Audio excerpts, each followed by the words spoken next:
Hello, horror lovers. Welcome to our channel. If you enjoy that spine-chilling sensation before going to sleep, you're in the right place. Before we begin, don't forget to subscribe to the channel. This is really important to me. Like the video, and don't forget to comment which city you're watching from. Leave your comment now because you'll probably fall asleep after this story. Your support helps us keep bringing the best horror stories. Now, turn off the lights, lie down, and get ready for a night of nightmares. The first time I heard the whispers, I thought I was losing my mind. Little did I know, it was just the beginning of my descent into darkness. It started on a night like any other. The air was thick with Detroit's signature blend of industrial fumes and late summer humidity. I was halfway through my shift, the ambulance's siren cutting through the stillness as we raced towards our latest call. Cardiac arrest, female, mid-60s.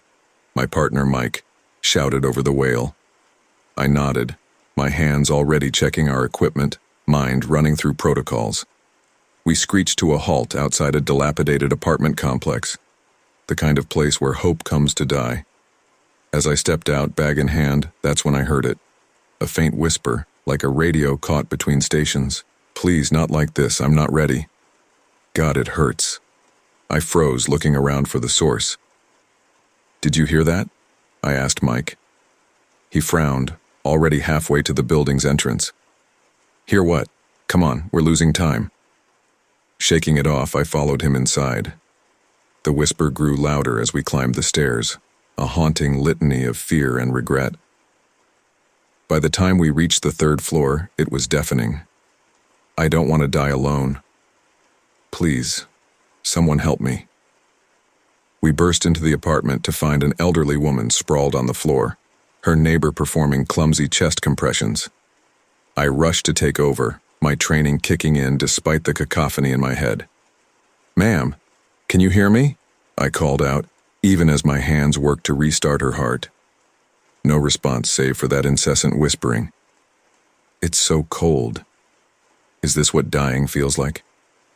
Sarah, we're losing her. Mike's voice cut through the noise. Get the defibrillator ready. I complied, my movements automatic while my mind reeled. As I placed the pads on her chest, the whispers reached a fever pitch. I'm sorry, Tommy. I should have told you the truth. Please forgive me. Clear, Mike shouted. The woman's body jerked with the shock. For a moment, blessed silence. Then, we've got a pulse. Mike's triumphant cry should have filled me with relief. Instead, a chill ran down my spine as the whispers faded to nothing. The ride back to the hospital was quiet, but my mind was in turmoil. What had just happened? Was I cracking under the pressure of the job? You okay? Mike's concerned voice broke through my thoughts. You seem off. I forced a smile. Just tired. Long shift. He nodded, unconvinced. Maybe you should take some time off. This job, it gets to all of us eventually. If only he knew. The rest of the shift passed in a blur. I kept waiting, dreading to hear those whispers again. But there was nothing. Just the usual calls, the usual struggles between life and death. By the time I clocked out, I'd almost convinced myself it was a one-time thing, a hallucination brought on by stress and lack of sleep. How wrong I was. I was barely through my apartment door when my phone rang. Lucy, a nurse from the ER. Sarah, I thought you'd want to know. That woman you brought in earlier, she didn't make it. The world tilted on its axis. What? But we got her pulse back. She was stable when we left her. Lucy's voice was gentle. Sometimes these things happen. Her heart gave out about an hour ago. There was nothing we could do. As she spoke, I remembered the whisper. The fear, the regret, the unfinished business. A cold sweat broke out on my forehead. Sarah, you still there? I swallowed hard. Yeah, thanks for letting me know. After hanging up, I sank to the floor, my back against the door. The implications were too terrifying to contemplate. If what I had heard were her thoughts, no, it wasn't possible. There had to be a rational explanation. But deep down I knew. Something had changed that night. Some barrier between worlds had been breached, and I was caught in the middle. As I sat there, the shadows in my apartment seemed to lengthen, reaching out with grasping fingers. The air grew heavy, charged with an otherworldly energy, and in the back of my mind, I could have sworn I heard a faint whisper. "Welcome to your new reality, Sarah. The dead have so much to say. Are you ready to listen?" I clamped my hands over my ears, but it was no use. The voice was coming from inside my head. A hysterical laugh bubbled up in my throat. I was a paramedic, trained to save lives. How could I have known that in trying to snatch a soul from death's grasp, I had opened a door that could never be closed? As the laughter turned to sobs, one thought echoed through my mind. This was only the beginning. And God help me, I had no idea how to make it stop. The city's pulse thrums beneath my feet as I walk my nightly beat. Once I found comfort in the familiar rhythm of urban life, the distant wail of sirens, the hum of traffic, the occasional burst of laughter from a bar. Now those sounds are drowned out by an ever-present chorus of despair. "Another quiet night, eh, Sarah?" Officer Martinez says, falling into step beside me. If only he knew. I force a smile. Yeah, quiet. But it's anything but quiet in my head. The whispers never cease, a constant barrage of final thoughts from those teetering on the brink of death.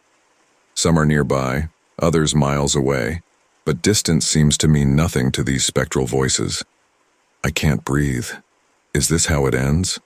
The voice is young, terrified, a hit-and-run victim, perhaps, or an asthma attack. I resist the urge to clap my hands over my ears. It wouldn't help anyway. "You okay, partner?" Martinez's concerned voice cuts through the whispers. "You look a little pale." I shake my head, trying to focus. Just tired. Didn't sleep well last night. Or the night before, or the one before that. Sleep has become a distant memory since the whispers started. We continue our patrol, the streets growing quieter as the night deepens. But for me, the cacophony only grows louder. I should have told her I loved her. It's too late now. Please, God, not like this. I'm not ready. I'm sorry, I'm so sorry. Please forgive me. Each voice is a dagger to my heart, a reminder of my powerlessness. I'm drowning in a sea of dying thoughts, and there's no one I can turn to. No one who would understand. Suddenly, a new voice cuts through the din, more urgent than the others. "Help! Someone please help! He's got a gun!" I freeze, my hand instinctively going to my weapon. Martinez notices my sudden tension. "Sarah? What is it?" I strain to hear more, to glean any details that might help. I think there's a robbery in progress. Somewhere close. Martinez frowns. "We haven't gotten any calls. How do you—" Before he can finish, the radio crackles to life. "All units, we have a 1031 in progress at the convenience store on 7th and Oak. Suspect is armed and dangerous." Martinez's eyes widen in surprise. "How did you know?" I'm already moving, my feet carrying me towards the scene before my mind can catch up. Lucky guess? Come on. We arrive at the store just as the suspect is fleeing. The whispers in my head have reached a fever pitch, the store clerk's terrified thoughts drowning out all others. Please don't let me die. I have a family. Oh God, there's so much blood. "Police! Drop your weapon!" Martinez shouts, but the suspect turns, gun raised. Time seems to slow.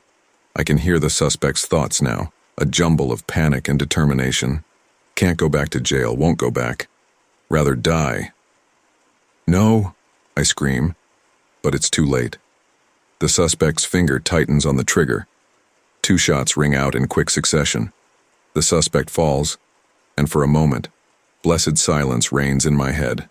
Then, a new whisper starts, filled with regret and fear. Didn't want it to end like this. "Mom, I'm sorry." I holster my weapon, my hands shaking. Martinez is already calling for backup in an ambulance, his voice sounding distant and muffled. "Sarah? Sarah?" He's shaking my shoulder, concern etched on his face. "Are you hit?" I shake my head, unable to form words. How can I explain that I'm not injured, at least not physically? That the real wound is in my mind, my soul, as I listen to yet another life slip away? As the night wears on and the scene is processed, I stand apart, lost in the whispers that never cease. Each one is a reminder of the burden I carry, the terrible gift that allows me to hear the final thoughts of the dying. Martinez approaches, his face grim. The store clerk didn't make it. Too much blood loss. I nod, having known this already. I had heard the moment his thoughts faded to silence. Sarah, Martinez says, his voice gentle. I don't know how you knew about this, but you saved lives tonight. You're a hero. A hero. The word tastes like ashes in my mouth. What kind of hero am I, privy to the most intimate thoughts of the dying, yet powerless to save them all? As we head back to the precinct, the city's heartbeat resumes its steady rhythm. But underneath, always underneath, are the whispers. Detroit's streets have indeed become unforgiving, echoing with the final thoughts of the dying. And I alone can hear them, a reluctant sentinel at the threshold between life and death. The weight of this knowledge, this curse, settles over me like a shroud. How long can I bear it before it crushes me entirely? As another whisper starts, faint but growing stronger, I realize with a chill that I may not have long to find out. My paramedic uniform feels like a shroud now, weighing me down with the knowledge of impending doom. Every shift is a dance with death. I stand before the mirror in the locker room, staring at my reflection. The woman looking back at me is a stranger, hollow-eyed, pale, with a haunted expression that no amount of concealer can hide. My hands shake as I button up my uniform shirt, each movement feeling like I'm sealing my own fate. Hey, Sarah. Ready for another exciting night of saving lives? I jump at the sound of my partner Mark's voice, forcing a smile that doesn't reach my eyes. As ready as I'll ever be. If only he knew. If only he could hear the whispers that plagued me every moment, the voices of those teetering on the brink of death. My uniform, once a source of pride, now feels like a cruel joke. How can I save lives when I'm constantly surrounded by the thoughts of those I'm destined to lose? We climb into the ambulance, the familiar routine now tainted by my dreadful gift. As Mark starts the engine, I brace myself for the onslaught of whispers that I know will come. Please, not tonight. I'm not ready to go. There's so much I haven't done yet. I'm scared. So scared. I clench my fists, trying to focus on Mark's chatter about his weekend plans. But the voices are relentless, a constant reminder of the thin line between life and death that we walk every day. Our first call comes in. Elderly male, possible heart attack. As we speed through the streets, sirens wailing, I can already hear him. Margaret, I'm sorry, I should have listened to you about the diet, and is this it? Is this how it ends? We arrive at the scene and I force myself into action. My training takes over as we assess the patient, start CPR, administer medication. But even as my hands work to save his life, my mind is filled with his desperate, fading thoughts. We're losing him, Mark shouts, his voice barely audible over the cacophony in my head. I know. I can hear the man's thoughts growing weaker, more disjointed. And then, suddenly, silence. The absence of his voice is almost as deafening as its presence had been. Mark looks at me, shaking his head. We did everything we could, Sarah. I nod numbly, the weight of my uniform suddenly unbearable. Another life lost, another voice silenced. And I had to bear witness to every terrified, regretful moment. As the night wears on, the calls keep coming. A car accident, a drug overdose, a child with severe asthma. With each one, I'm plunged into a maelstrom of final thoughts and desperate pleas. My uniform feels heavier with each passing hour, a constant reminder of the lives I couldn't save. During a rare, quiet moment, Mark turns to me with concern in his eyes. Sarah, are you okay? You seem different lately. I swallow hard, considering for a moment the relief of confiding in someone. But how could I possibly explain? I'm fine, I lie. Just tired. He doesn't look convinced. You know you can talk to me, right? This job, it gets to all of us sometimes. If only he knew how much it had gotten to me. If only he could understand the burden I carry. Our shift is nearly over when we get one last call. Teenage girl. Attempted suicide. As we race to the scene, her thoughts hit me like a tidal wave. I'm sorry, Mom. I just couldn't take it anymore. It hurts. Oh God, it hurts so much. Please, I've changed my mind. I don't want to die. Tears stream down my face as we arrive, my composure finally cracking under the weight of her despair. Mark shoots me a worried look as we rush into the house, but there's no time for questions. The girl is barely conscious, pill bottles scattered around her. As we work to save her, her thoughts grow weaker, more scattered. I find myself silently pleading, not just for her life, but for my own sanity. Stay with us, I murmur, as much to her as to myself. Please, stay with us. By some miracle, we stabilize her. As we load her into the ambulance, her thoughts are quieter, less frantic. A spark of hope in the darkness that has become my world. Back at the station, I peel off my uniform with shaking hands. Each piece feels like it's taking a layer of my soul with it. I stare at the neatly folded pile, this shroud that I must don again tomorrow, and the next day, and the next. Sarah? Mark's voice is soft behind me. Are you sure you're okay? I turn to face him, tears welling in my eyes. No, I whisper. I don't think I am. He steps forward, concern etched on his face. Talk to me. Whatever it is, we can figure it out. But how can I explain? How can I tell him that every shift is a dance with death, every call a descent into the darkest corners of the human psyche? That my uniform, once a symbol of hope and healing, now feels like a burial shroud. I shake my head, managing a weak smile. Maybe another time. I need some rest. As I leave the station, the weight of my secret threatens to crush me. My uniform may be off, but the burden remains. Tomorrow I'll put it on again, steeling myself for another day of whispers, another dance with death. Because that's what I do now. That's who I've become. A paramedic who hears the thoughts of the dying. A reluctant medium trapped between worlds. A woman slowly being crushed by the weight of her own uniform, her own duty. And I don't know how much longer I can bear it. Tried to save them all at first, driven by a misguided sense of duty. But fate, it seems, has a cruel way of reclaiming its victims. The realization didn't come all at once. It crept up on me. A slow, insidious understanding that no matter how hard I tried, some lives were simply beyond saving. The whispers in my head grew more insistent with each passing day, a cacophony of final thoughts and desperate pleas that threatened to drown out my own sanity. It was a Tuesday when everything changed.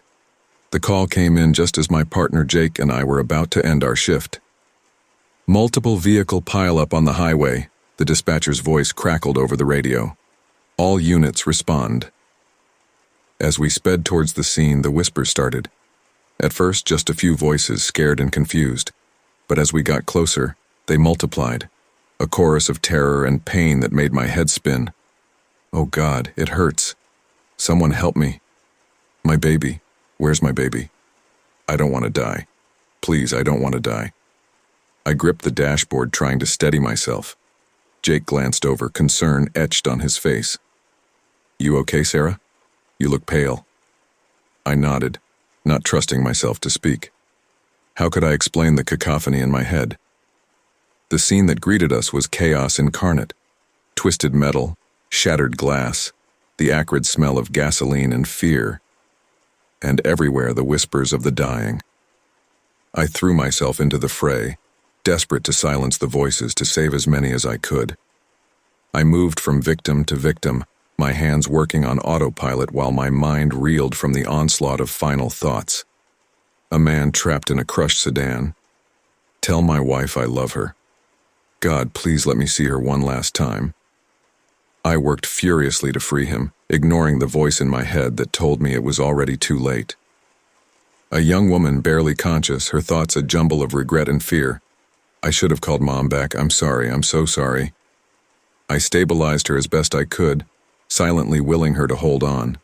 A child, mercifully unconscious, but his fading thoughts tearing at my heart. Mommy, where are you? I'm scared. Hours passed in a blur of blood, tears, and whispers. By the time the last victim was transported to the hospital, I was running on fumes, my uniform stained with other people's blood, my mind a battlefield of dying thoughts. Jake found me sitting on the curb, my head in my hands. Sarah, we need to head back to the station. I looked up at him, my vision blurry. How many? I asked, my voice hoarse. He sighed, rubbing his face tiredly. 8 confirmed dead at the scene, dozen more critical at the hospital. 8. 8 voices silenced forever, and yet I could still hear them, their final thoughts echoing in my mind. We did everything we could, Jake said, offering me a hand up. You were amazing out there. But I didn't feel amazing. I felt hollowed out, drained, because I knew something Jake didn't.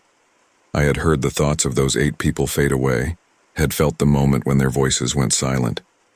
And despite everything I'd done, I couldn't save them. The next few shifts were a nightmare. Every call, every victim, their thoughts assaulted me. I threw myself into my work with a frenzied desperation, determined to prove that I could make a difference, that I could use this terrible gift to save lives. But fate had other plans. A week after the pileup, we responded to a house fire. As we pulled up, I could already hear the trapped family's thoughts. We're going to die in here. Oh God, we're going to die. I rushed in without waiting for the fire department, ignoring Jake's shouts. The heat was intense, the smoke thick, but the whispers guided me. I found the mother first, then the father. As I helped them out, their thoughts were a jumble of relief and fear for their child. Sarah, stop. Jake's voice, but not out loud. In my head, the roof is about to collapse. You need to get out now. I hesitated, torn. The child's thoughts were growing weaker, but they were still there. I could save her. I had to save her. I pushed deeper into the inferno, following the fading whispers.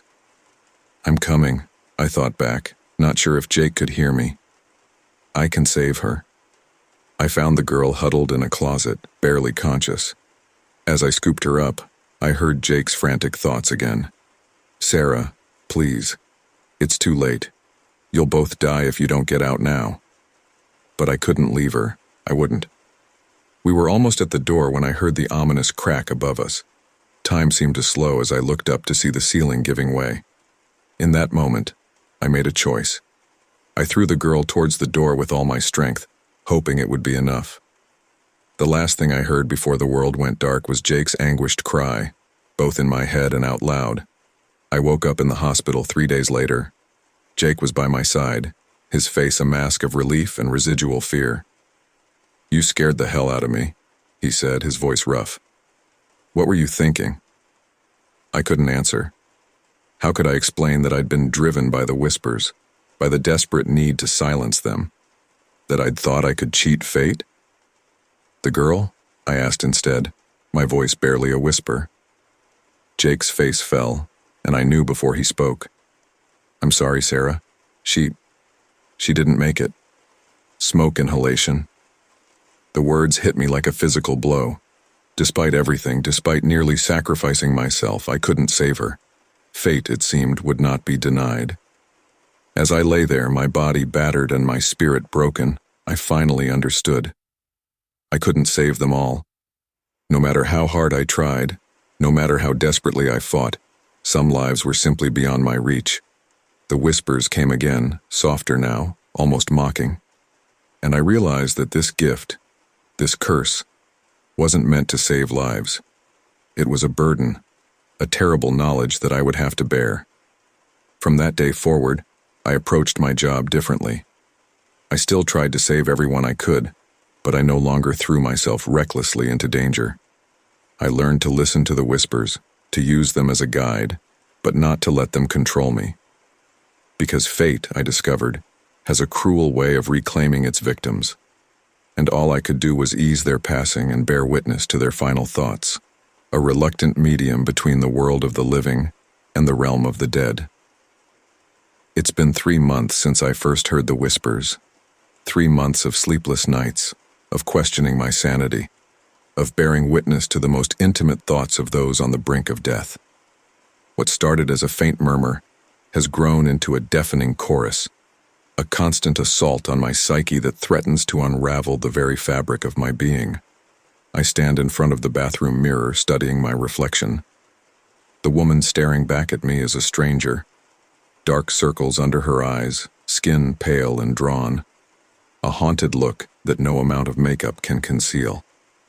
I splash cold water on my face, trying to shock myself into some semblance of normalcy before my shift starts. "Get it together, Sarah," I mutter to my reflection. "You can do this, you have to do this." But even as I try to psych myself up, I can hear them starting again, faint at first, but growing stronger with each passing second. "Please, not today. I'm not ready. It hurts. Oh God, it hurts so much. Someone help me, anyone." I grip the edges of the sink, my knuckles turning white as I try to center myself. It's useless. The voices are relentless, a tide of fear and desperation that threatens to pull me under. My phone buzzes, startling me out of my spiral. It's Jake, my partner. "Hey Sarah, you coming in today? Shift starts in 20. I take a deep breath, steeling myself. "Yeah, I'll be there. Just running a bit late." "You okay? You sound off." If only he knew. "I'm fine. Just didn't sleep well. See you soon." I hang up before he can ask any more questions. How can I explain what's happening to me? That every shift has become a waking nightmare, a constant struggle between my duty as a paramedic and the overwhelming burden of hearing the thoughts of the dying. The drive to the station is a blur. The voices ebb and flow like a twisted radio station I can't turn off. By the time I pull into the parking lot, my hands are shaking, and a thin sheen of sweat covers my forehead. Jake is waiting for me by the ambulance, his face creased with concern. "Sarah, you look like hell. Are you sure you're up for this?" I force a smile that feels more like a grimace. "I'm fine. Let's just get going." He doesn't look convinced, but there's no time for further discussion. The radio crackles to life and we're off to our first call of the day. It's a routine case, an elderly man with chest pains. As we speed through the streets, sirens wailing, I can already hear him. "Not like this. Please, not like this. I need more time." I clench my fists, trying to focus on Jake's rundown of the patient's stats. But the old man's thoughts are growing louder, more frantic. "Margaret, I'm sorry. I should have told you I love you more." We arrive on the scene, and I throw myself into action. My training takes over as we assess the patient, start an IV, administer medication. But even as my hands work to save his life, my mind is filled with his desperate, fading thoughts. I'm scared. So scared. Is anyone there? "I'm here," I whisper, too softly for anyone else to hear. "You're not alone." For a moment, his thoughts calm. Then they're back, stronger than ever. "Thank you. Please don't let me die." We manage to stabilize him for transport, but I can still hear his thoughts, a constant undercurrent of fear and regret. By the time we hand him over to the ER staff, I'm exhausted, drained by the effort of trying to block out his mental pleas. Jake eyes me as we climb back into the ambulance. "You sure you're okay? You look like you've seen a ghost." In a way, I have. I've heard the innermost thoughts of a man convinced he was dying. I've borne witness to his fears, his regrets, his desperate desire to live. And it's only the beginning of our shift. The calls keep coming, one after another. A car accident, a drug overdose, a child having a severe allergic reaction. With each one, the voices grow louder, more insistent. They claw at my sanity, begging for help. for comfort, for salvation. By mid-shift, I'm barely holding it together. The voices have become a constant roar in my head, drowning out everything else. I can barely focus on Jake's words, on the dispatcher's instructions. All I can hear are the thoughts of the dying and desperate. We're on our way back from dropping off a patient when Jake suddenly pulls the ambulance over to the side of the road. "Okay, that's it," he says, turning to face me. "What the hell is going on with you, Sarah?" I stare at him, my mind struggling to process his words over the cacophony in my head. "What do you mean?" He sighs, frustration evident in his voice. "Don't play dumb. You've been off for weeks now. You look like you haven't slept in days. You're distracted, jumpy. During that last call, you started talking to the patient before we even got there. What's going on?"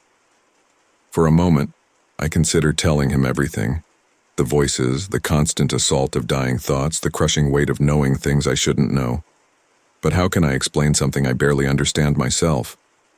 "I'm fine," I say instead, the lie tasting bitter on my tongue. "I've just been having trouble sleeping lately.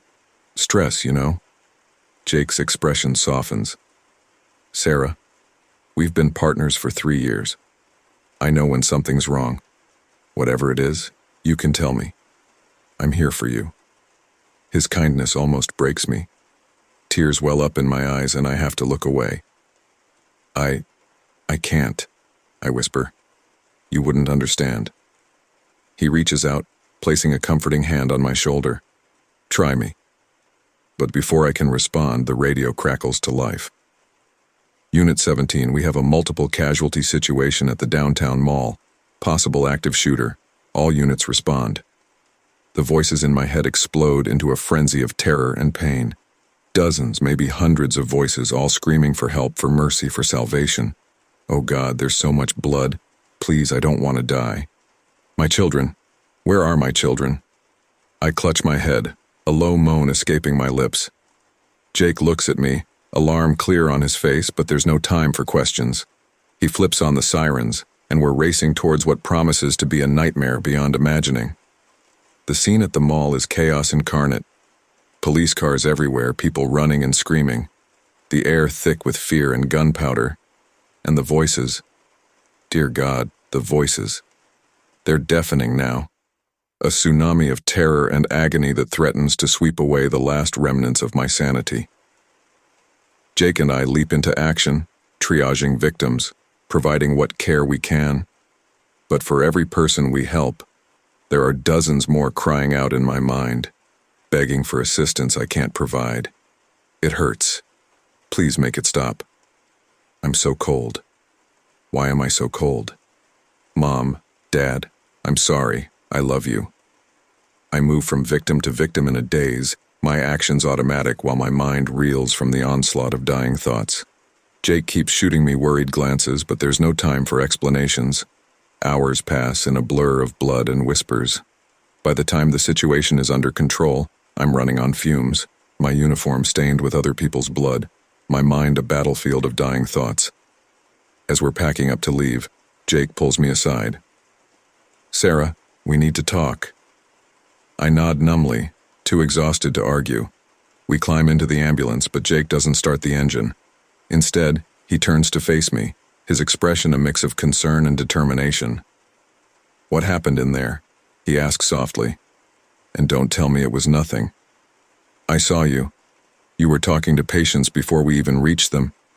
You knew things you couldn't possibly have known. What's going on? I close my eyes, feeling the weight of my secret pressing down on me.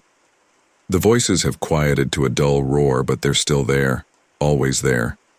I'm so tired of carrying this burden alone. You'll think I'm crazy, I whisper. Jake shakes his head. Try me. I take a deep breath, steeling myself.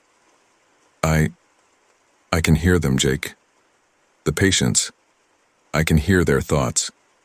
He stares at me, confusion clear on his face. What do you mean you can hear their thoughts? The dying, I clarify, my voice shaking. I can hear the thoughts of people who are dying or in mortal danger. It started a few months ago. At first, it was just whispers, barely noticeable. but it's gotten stronger, louder. Now it's all I can hear sometimes. I wait for him to laugh, to tell me I'm insane, but he just watches me, his expression unreadable. "That's how you knew about that heart attack victim last week before we even got the call," he says slowly. "And how you found that kid trapped in the car wreck when no one else could hear him." I nod, relief washing over me at being believed, even if just for a moment. It's torture, Jake. I can hear their fear, their regrets, their desperate desire to live. And I can't save them all. No matter how hard I try, I can't save them all. To my surprise, Jake reaches out and takes my hand. "I believe you," he says softly. I look up at him, shocked. "You do?" He nods. "I've seen too much working this job to discount anything, and it explains a lot about your behavior lately." He squeezes my hand gently. "Why didn't you tell me sooner?" The dam breaks, and suddenly I'm sobbing, months of pent-up fear and anguish pouring out of me. Jake pulls me into a hug, holding me as I fall apart. "I was scared," I choke out between sobs. "Scared you'd think I was crazy. Scared of what it means. The voices. They're so loud, Jake. They're always there, always begging for help. I don't know how much longer I can take it." He holds me tighter. "You don't have to do this alone anymore," he says firmly. "We'll figure this out together. Whatever this is, whatever it means, I've got your back." For the first time in months, I feel a glimmer of hope. The voices are still there, a constant reminder of the fragility of life and the weight of my strange gift. But as Jake starts the engine and we head back to the station, I realize I'm no longer facing this nightmare alone. The voices may grow louder with each passing day, clawing at my sanity and begging for salvation I can't always provide. But now at least, I have an anchor in the storm. And maybe, just maybe, that will be enough to keep me from drowning in the sea of whispers that has become my world. My partner suspects something's amiss. I catch him watching me, his eyes narrowed in suspicion. How long before he discovers my terrible secret? The weight of my gift, or curse, has been growing heavier with each passing day. The voices of the dying, once a whisper, now scream in my head, a cacophony of fear and regret that threatens to drown out my own thoughts. And through it all, I feel Mike's eyes on me, watching, questioning. It's another grueling night shift. The ambulance cuts through Detroit's dark streets, siren wailing. Mike's at the wheel, his face set in concentration. But I can feel his gaze flicking to me every few seconds. "Another drug overdose," he says, breaking the tense silence. "You ready for this, Sarah?" I nod, trying to keep my face neutral. Always. But I'm not ready. I can already hear the victim's thoughts, faint but growing stronger as we near the scene. "Please, someone help me. I don't want to die like this." I clench my fists, willing the voice to be quiet. It's useless, of course. They never stop. We screech to a halt outside a dilapidated apartment building. As we grab our gear and rush inside, the thoughts grow louder, more frantic. "Mom, I'm sorry. I should have listened. It hurts so much." We burst into the apartment to find a young man sprawled on the floor, his skin a sickly gray. A hysterical woman, his mother I assume, hovers nearby. "Please save my boy," she screams. Mike immediately starts chest compressions while I prepare the Narcan. But even as my hands move with practiced efficiency, my mind is reeling from the onslaught of the dying man's thoughts. I'm scared. So scared. "Please don't let me die." "Stay with us," I murmur, as much to the voice in my head as to the unconscious man before me. "You're going to be okay." Mike shoots me a strange look. "What did you say?" I freeze, realizing my mistake. "Nothing," I lie. "Just talking to myself." He frowns but doesn't push it. We're too busy trying to save a life. The Narcan does its job and the young man gasps awake. As we load him into the ambulance, his thoughts shift from terror to relief, then to shame. "I'm sorry. I'll do better. I promise." I want to tell him it's okay, that he has a second chance, but I can't. Not without revealing my secret. The ride to the hospital is tense. I can feel Mike's eyes on me, studying me. Finally, he speaks. Sarah, what's going on with you lately? I tense up, my heart racing. What do you mean? He sighs, frustration evident in his voice. Don't play dumb. You've been off, distracted. Sometimes you react to things before they happen. Like tonight, you started talking to that guy before he even regained consciousness. I swallow hard, scrambling for an explanation. I've just been stressed lately, not sleeping well. Makes me jumpy, I guess. Mike's not buying it. It's more than that. I've worked with you for 3 years, Sarah. I know when something's wrong. Before I can respond, we arrive at the hospital. The next few hours are a blur of more calls, more voices, more desperate pleas for help that only I can hear. By the time our shift ends, I'm exhausted both physically and mentally. As we're cleaning out the ambulance, Mike corners me. We need to talk, he says, his tone brooking no argument. I nod wearily, following him to the break room. It's empty at this early hour, the fluorescent lights casting harsh shadows. Mike sits across from me, his face serious. Sarah, I'm worried about you, and not just as your partner, as your friend. The concern in his voice almost breaks me. For a moment, I consider telling him everything. The voices, the constant assault of dying thoughts, the crushing weight of knowing things I shouldn't know. But I can't. He'd think I was crazy. Or worse, he'd believe me. And then he'd be burdened with this knowledge too. I'm fine, Mike, I say, the lie tasting bitter on my tongue. Really, just been going through some personal stuff. He leans forward, his eyes intense. Is it drugs? Are you using something? The question catches me off guard. What? No, of course not. Then what is it? He presses. Because something's not right. You're jumpier than a long-tailed cat in a room full of rocking chairs. You mutter to yourself. You know things you shouldn't possibly know. I look away, unable to meet his gaze. I can't explain it, Mike.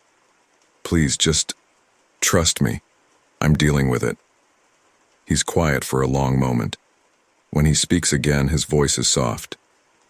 Sarah, whatever it is, you don't have to face it alone. I'm here for you. We're partners, remember? His kindness almost breaks me. Tears well up in my eyes and I have to look away. I know. I whisper. Thank you. We sit in silence for a while, the weight of unspoken words hanging between us. Finally, Mike stands up. Get some rest, he says. And Sarah, when you're ready to talk, I'll be here. I nod, not trusting myself to speak. As he leaves, I slump in my chair, the voices in my head a dull roar. The next few shifts are a special kind of hell. Mike watches me like a hawk, his concern and suspicion palpable. I try to act normal to keep my reactions in check. But it's hard when you're constantly bombarded with the thoughts of the dying. It all comes to a head on a rainy Tuesday night. We get a call for a multi-car pileup on the highway. As we race to the scene, the voices start, a chorus of fear and pain that makes my head spin. Oh God, it hurts. Someone help me. My baby. Where's my baby? I don't want to die. Please, I don't want to die. I grip the dashboard, trying to steady myself. Mike glances over, his face tight with worry. Sarah? You okay? I nod, not trusting myself to speak. How can I explain the cacophony in my head? The scene that greets us is chaos incarnate. Twisted metal, shattered glass, the acrid smell of gasoline and fear. And everywhere, the whispers of the dying. I throw myself into the fray, desperate to silence the voices to save as many as I can. I move from victim to victim, my hands working on autopilot while my mind reels from the onslaught of final thoughts. A woman trapped in a crushed sedan. Tell my husband I love him. God, please let me see him one last time. I work furiously to free her, ignoring the voice in my head that tells me it's already too late. A young man, barely conscious, his thoughts a jumble of regret and fear. I should have called Dad back. I'm sorry, I'm so sorry. I stabilize him as best I can, silently willing him to hold on. A child, mercifully unconscious, but his fading thoughts tearing at my heart. Mommy, where are you? I'm scared. Through it all, I'm vaguely aware of Mike watching me, his eyes wide with a mix of awe and confusion. I know I'm not hiding it well anymore. I'm reacting to things before they happen, speaking to patients who haven't regained consciousness, finding victims hidden from view. Hours pass in a blur of blood, tears, and whispers. By the time the last victim is transported to the hospital, I'm running on fumes, my uniform stained with other people's blood, my mind a battlefield of dying thoughts. Mike finds me sitting on the curb, my head in my hands.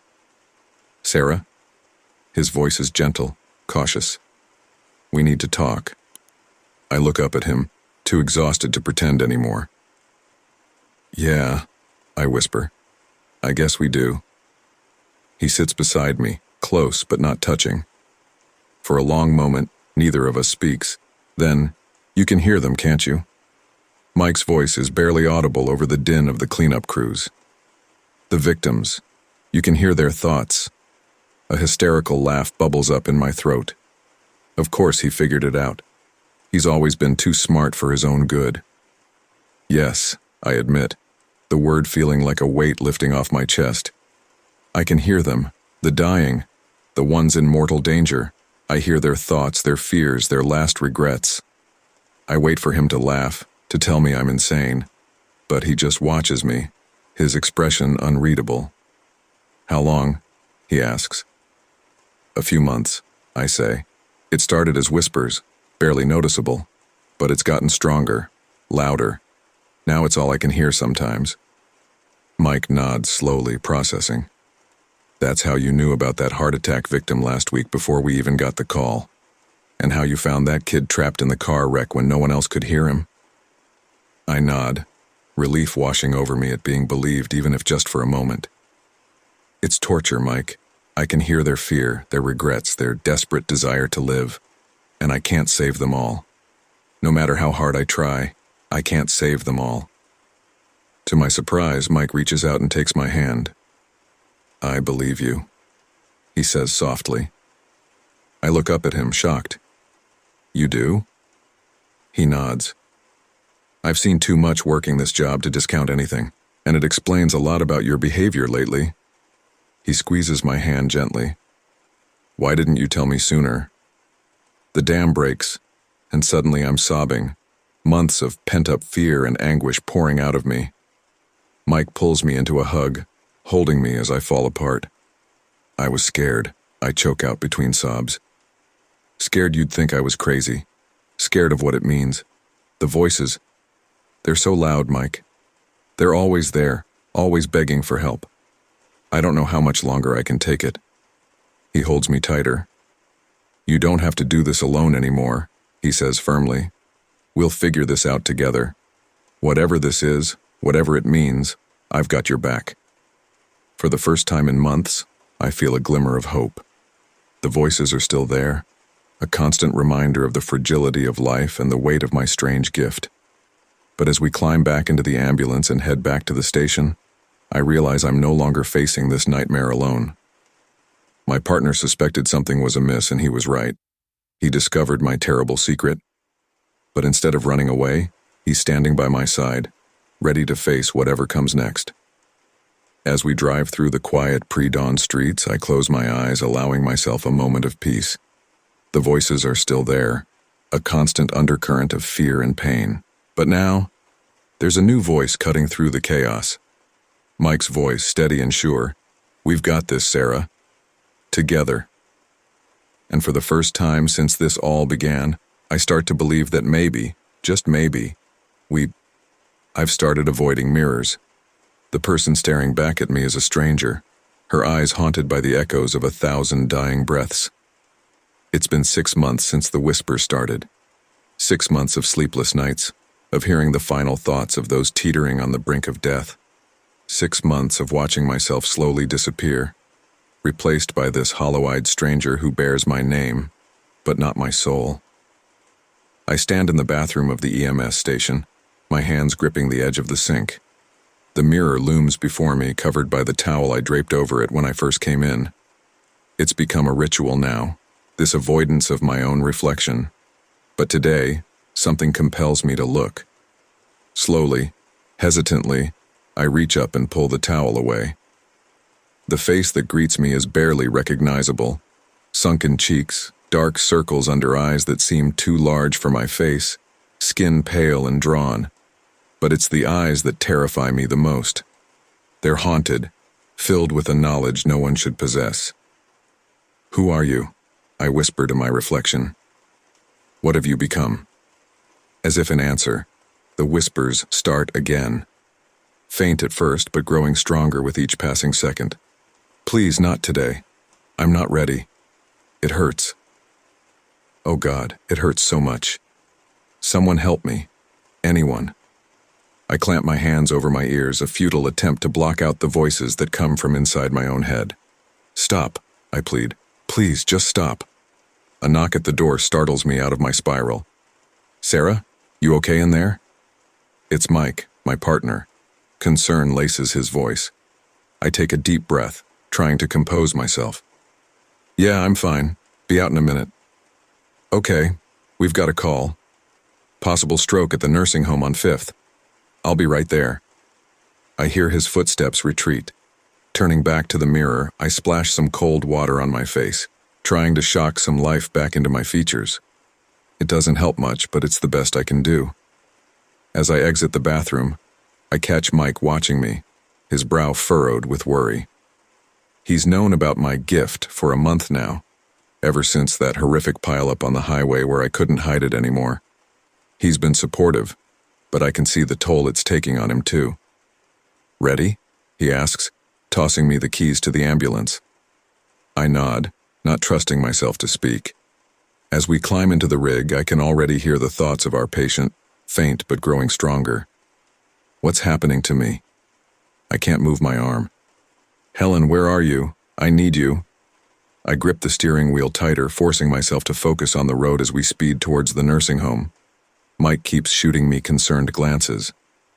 "You hearing them?" he asks softly. I nod, swallowing hard. Yeah, he's scared, confused. Mike reaches over and squeezes my shoulder. "We'll help him, Sarah. That's what we do." His touch grounds me, reminds me why I keep doing this job despite the constant assault on my sanity. We arrive at the nursing home and rush inside, guided by the frantic thoughts of our patient. "Please hurry. I don't want to die like this."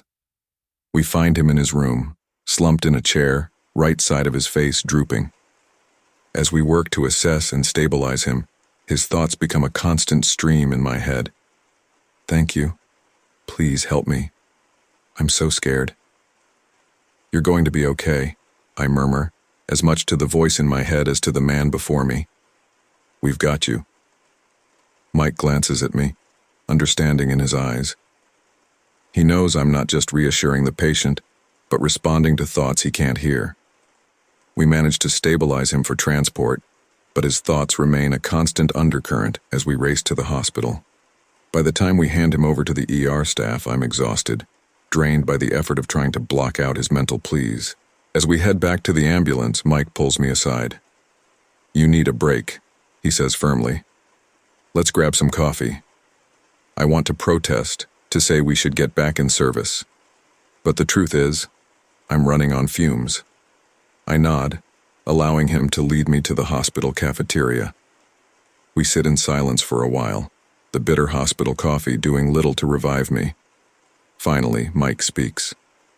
"Sarah, we need to talk about this." I look up, meeting his concerned gaze. "About what?" He sighs, frustration evident in his voice. "About what's happening to you. You're disappearing, Sarah. Every day you look a little more worn down, a little more haunted." I look away, unable to bear the weight of his concern. "I'm fine," I mutter. Bullshit, he says, surprising me with the vehemence in his voice. You're not fine. You're drowning, and I'm watching it happen, and I don't know how to help you. His words hit me like a physical blow. Tears well up in my eyes, and I have to look away. I don't know what to do, Mike, I whisper. The voices, they're always there, always begging for help, for comfort. I can't escape them. He reaches across the table, taking my hand in his. Have you considered, I don't know, talking to someone about this? A therapist, maybe? A bitter laugh escapes me. And tell them what? That I hear the thoughts of dying people, they'd lock me up. Then what about someone who might understand? A medium or a psychic? I shake my head. This isn't some parlor trick, Mike. It's a curse. I don't think anyone can help me. He squeezes my hand. Then let me help you. Tell me what you need. I look at him, really look at him for the first time in weeks. The concern in his eyes is genuine, the offer sincere, and suddenly, I'm overwhelmed by the weight of everything I've been carrying alone. My voice breaks and I have to start again. I need to not be alone with the voices. I need someone to remind me who I am, when all I can hear are the thoughts of those who are dying. Mike nods, understanding dawning in his eyes. Okay, we can do that. You're not alone in this, Sarah. Not anymore. As if on cue, our radios crackle to life. Another call, another life hanging in the balance. We rush back to the ambulance, but something has shifted. The voices are still there, but they don't seem quite as overwhelming. The rest of the shift passes in a blur of calls. A heart attack, a car accident, a child with a severe allergic reaction. With each one, I hear their thoughts, their fears, their desperate pleas for help. But now, I have an anchor. Every time I start to feel overwhelmed, Mike is there with a touch, a word, a reminder that I'm not alone. As we're cleaning up the ambulance at the end of our shift, Mike turns to me. Come stay at my place tonight, he says. You shouldn't be alone. I want to protest, to insist that I'm fine. But the truth is, the thought of going back to my empty apartment, with nothing but the whispers for company, is terrifying. I nod, too exhausted to argue. Mike's apartment is small but cozy. As I sink onto his couch, the voices in my head seem to quiet, as if respecting this sanctuary. Mike brings me a cup of tea and sits beside me. Want to talk about it? He asks softly. And suddenly I do. The words pour out of me, a torrent of fear and pain and confusion that I've been holding back for months. I tell him about the first time I heard the whispers, about how they've grown louder and more insistent with each passing day. I tell him about the toll it's taking on me, how I can barely recognize myself anymore. I feel like I'm disappearing, I confess, my voice barely above a whisper. Like the person I used to be is being eaten away by all this death and fear and regret. I look in the mirror and I don't know who's looking back at me anymore. Mike listens in silence, his presence a comforting anchor. When I finally run out of words, he pulls me into a hug. You're still you, Sarah, he says fiercely. You're still the compassionate, brave, amazing paramedic I've been proud to call my partner for the past 3 years. This gift or curse or whatever it is, it doesn't define you. It's just a part of you. His words break something loose inside me, and suddenly I'm sobbing. Great heaving cries that shake my entire body. Mike holds me through it all, a steady presence as I fall apart. When the storm of emotion finally passes, I feel, not better exactly, but lighter, as if sharing the burden has made it a little easier to bear. Thank you, I murmur, my voice hoarse from crying. Mike smiles, a soft, sad thing. That's what partners are for. Now, get some sleep. I'll be right here if you need me. As I drift off to sleep, the voices are still there, a constant murmur in the back of my mind. But for the first time in months, they don't seem quite so overwhelming. The next morning, I wake to the smell of coffee. For a moment, I'm disoriented, not recognizing my surroundings. Then the events of the previous night come rushing back. I pad into the kitchen to find Mike at the stove making pancakes. He turns as I enter, a soft smile on his face. "Morning," he says. "How are you feeling?" I pause, taking stock. The voices are there as always, but they seem muted somehow, more distant. "Better," I say, surprised to find that it's true. "Thank you." He nods, sliding a plate of pancakes in front of me. "Anytime. Listen, Sarah, I've been thinking. Maybe we can find a way to use this ability of yours. To help people, I mean." I look at him, confused. "What do you mean?" He sits across from me, his expression earnest. "Well, you can hear the thoughts of people who are dying or in danger, right?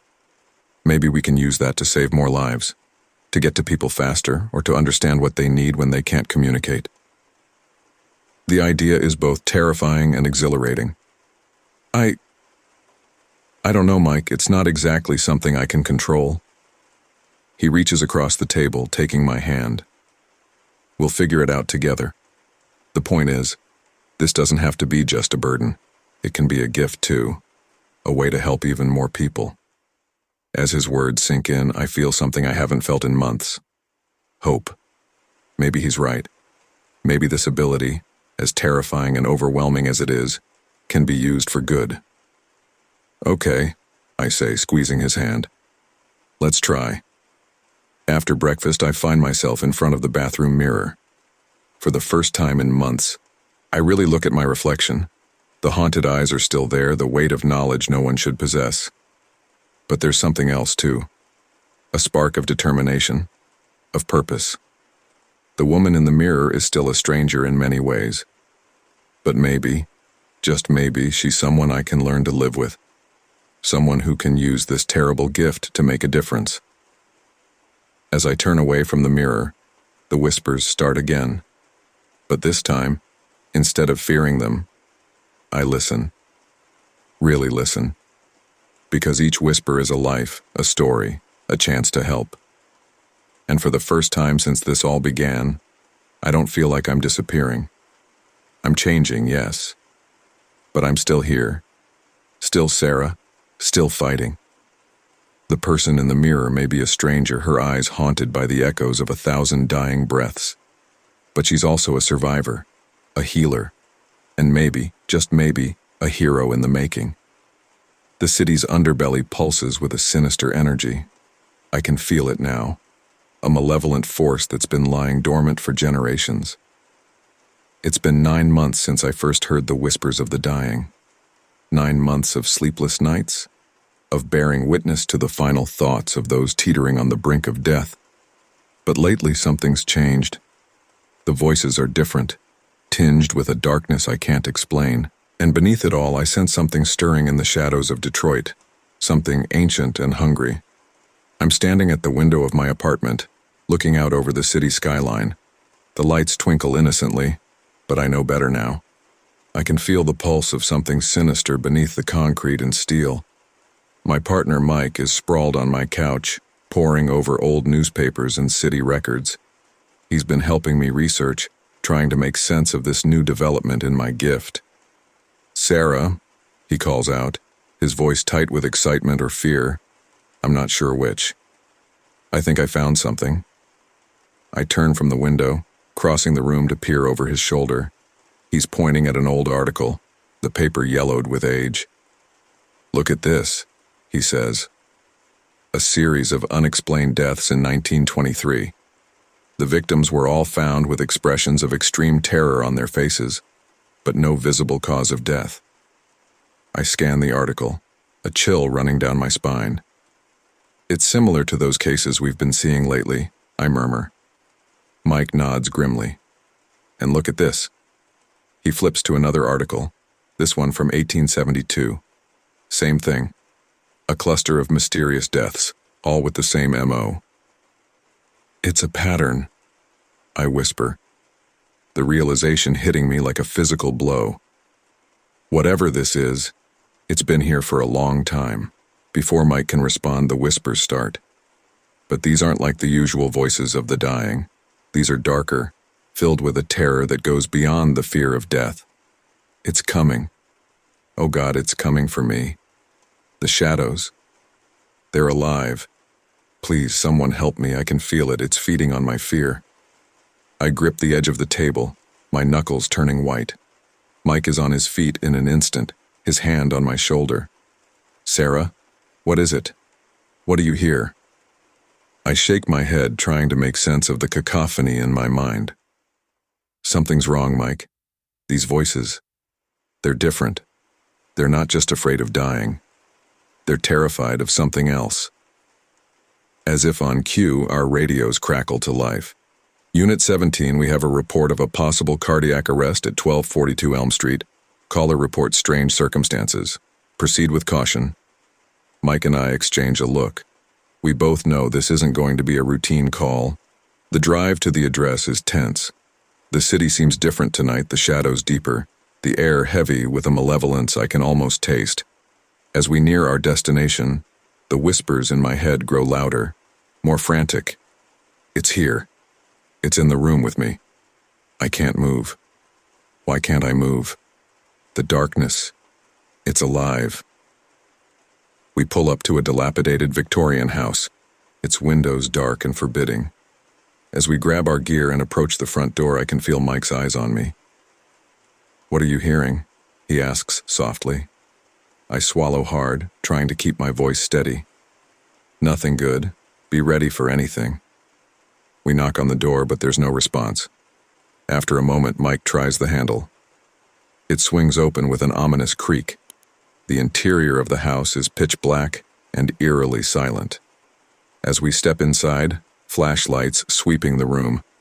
I'm hit by a wave of malevolence so strong it nearly knocks me off my feet. Sarah? Mike's voice is tight with concern. I shake my head, unable to speak. The whispers have become a roar, drowning out everything else. It's feeding.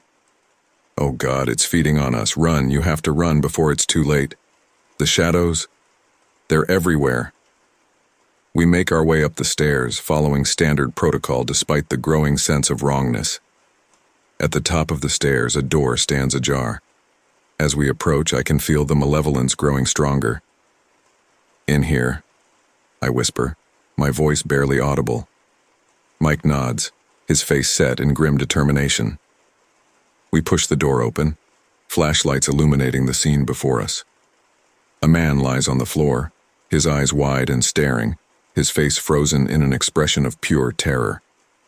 But it's not his lifeless body that catches my attention. It's the shadows. They're moving, writhing, alive. Mike, I choke out. We need to get out of here now. But it's too late. The shadows surge forward, engulfing us in darkness. I can feel them pressing against me, cold and hungry. The whispers in my head reach a fever pitch, a chorus of terror and despair, and then suddenly silence. When I come to, I'm lying on the floor of the bedroom. Mike is beside me, slowly stirring. The shadows are gone, retreated to the corners of the room.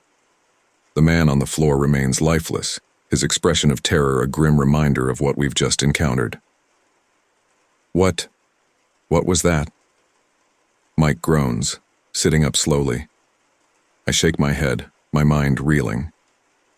I don't know, but I think it's what's been causing these deaths. What's been lying dormant in the city for generations. We call for backup, going through the motions of processing the scene. But we both know that no amount of official reports will capture what really happened here tonight. Back at the station, we sit in stunned silence, trying to process what we've experienced. Finally, Mike speaks. We can't ignore this, Sarah. Whatever that thing was, it's killing people. And I think it's getting stronger. I nod, the weight of this realization settling over me like a shroud. I know. But what can we do? Who would believe us? Mike leans forward, his eyes intense. We research, we prepare, and we fight back. You've got this gift for a reason, Sarah. Maybe this is it. Maybe you're meant to stop this thing. His words resonate with something deep inside me. For months I've seen my ability as a curse. But what if it's more than that? What if it's a weapon against this darkness that's infesting our city? Over the next few weeks, Mike and I throw ourselves into research. We pore over old records, interview historians, even consult with a few reluctant psychics. Slowly, a picture begins to emerge. The entity we encountered isn't new to Detroit. It's been here for centuries, feeding on fear and despair. It grows stronger in times of hardship, retreating when the city prospers only to emerge again when things turn dark. And now, with the city struggling, it's growing powerful once more. We're in my apartment surrounded by books and papers when Mike makes a breakthrough. "Sarah, look at this," he says, pushing an old tome towards me. "It's a ritual, a way to bind the entity, to force it back into dormancy." I scan the page, hope and dread warring in my chest. "But it requires a sacrifice," I murmur. "Someone with the ability to hear the voices of the dead." Mike's face pales as he realizes the implications. "No," he says firmly. "Absolutely not. We'll find another way." But even as he speaks, I can feel the whispers starting again. Different this time. Urgent. Pleading. "You can stop it. You're the only one who can. The city needs you. We need you. It's why you were given this gift. To save us all." I look at Mike, seeing the fear and determination in his eyes. "I have to do it," I say softly. "You know I do." He shakes his head, grabbing my hands. "Sarah, no. We'll find another way. I can't lose you." I squeeze his hands, trying to convey everything I'm feeling. The fear, the resolve, the bittersweet realization that I've finally found the purpose behind my curse. This is why I can hear them, Mike. To stop this thing, to save the city. He stares at me for a long moment, then pulls me into a fierce hug. "Then we do it together," he whispers. "I'm not letting you face this alone." The next few days are a blur of preparation. We gather the materials for the ritual, choosing an abandoned warehouse on the outskirts of the city as our battleground. All the while, the whispers grow stronger, more insistent. The entity knows we're coming. On the night of the ritual, the city seems to hold its breath. As Mike and I drive to the warehouse, the streets are eerily empty. The shadows seem deeper, more menacing. Inside the warehouse, we set up the ritual circle. My hands shake as I draw the symbols, the whispers in my head a constant roar of encouragement and fear. "It's coming. Be ready. You can do this. You're our only hope. The city's fate rests in your hands." As the final symbol is drawn, I feel a shift in the air. The entity is here. The shadows come alive, swirling and writhing around us. I can feel its hunger, its ancient malevolence. Mike grabs my hand, his presence a lifeline in the chaos. "Now, Sarah," he shouts over the roar of the entity. I begin the incantation, my voice somehow steady despite the terror coursing through me. As I speak the ancient words, I can feel something inside me responding. My gift, the ability that's been both a blessing and a curse, surges forward. The entity fights back. I can feel it clawing at my mind, trying to break my concentration. The whispers in my head become screams of agony and fear. But I don't stop. Can't stop. The fate of the city, of all the souls I've heard in their final moments, rests on this. As I speak the final words of the ritual, I feel something tear loose inside me. My gift, the ability to hear the dying, is ripped away. But with it goes the entity, bound once more into dormancy. The shadows retreat, leaving Mike and me alone in the suddenly quiet warehouse. I slump to the ground, exhausted beyond measure. "Sarah?" Mike's voice is frantic as he kneels beside me. "Sarah, are you okay?" I open my eyes, looking up at him. For the first time in months, my mind is quiet. No whispers, no dying thoughts, just blessed silence. "It's done," I whisper. "It's over." As dawn breaks over Detroit, I stand at the window of my apartment once more. The city looks different now. Cleaner somehow. Unburdened. Mike joins me, wrapping an arm around my shoulders. "How does it feel?" he asks softly. I consider the question. The loss of my gift is a hollow ache in my chest, but with it has gone the constant assault of dying thoughts, the crushing weight of other people's fear and regret. It feels peaceful, I finally say, like I can breathe again. He nods, understanding in his eyes. "You saved the city, Sarah. You're a hero." I shake my head, thinking of all we've been through. We saved the city. I couldn't have done it without you. As we stand there watching the sun rise over Detroit, I feel a sense of peace settle over me. The city's underbelly no longer pulses with that sinister energy. The malevolent force that had been lying dormant for generations is gone, banished by our actions. And though the price was high, I know it was worth it. For the first time in months, I feel like myself again. Not a conduit for the dying, not a reluctant medium, but just Sarah, a paramedic who faced the darkness and emerged victorious. The whispers are gone, but in their place is a quiet certainty. Whatever comes next, whatever challenges we face, we'll meet them head on, together. As the new day dawns, I'm ready to face it, without the burden of my gift, without the weight of the city's darkness. Just me, Mike, and the knowledge that we made a difference. The city's underbelly may have pulsed with a sinister energy once, but now, thanks to us, it beats with the rhythm of hope. My grandmother's attic holds secrets darker than I could have imagined. The dust-covered tomes whisper of ancient pacts and unspeakable bargains. I stand at the foot of the narrow staircase leading up to the attic, my heart pounding in my chest. The whispers of the dying have led me here, to my grandmother's old Victorian house on the outskirts of Detroit.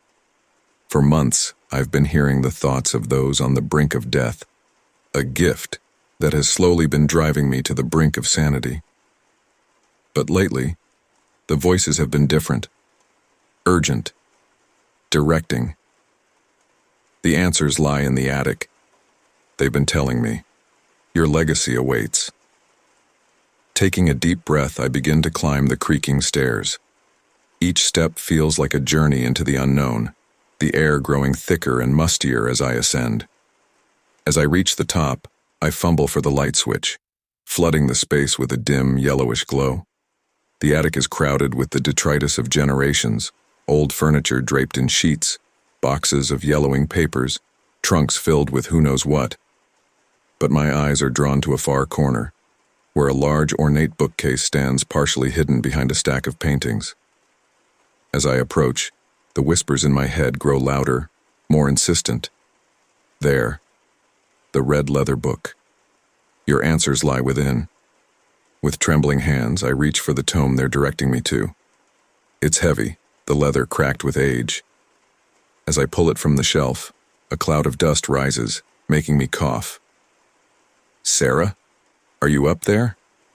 I jump at the sound of my partner Mike's voice calling from downstairs. I'd almost forgotten he was with me. "Yeah," I call back, my voice shaky. "I found something. Come up." I hear his heavy footsteps on the stairs as I open the book. The pages are filled with handwritten text in a language I don't recognize, interspersed with disturbing diagrams and illustrations. Mike appears at the top of the stairs, his face etched with concern. "What is it? What did you find?" I shake my head, unable to take my eyes off the book. I'm not sure, but I think it might explain everything. As Mike comes to stand beside me, I begin to flip through the pages. Suddenly, a folded piece of paper falls out, yellowed with age. I pick it up with trembling fingers and unfold it. It's a letter, dated 1923, written in my grandmother's flowing script.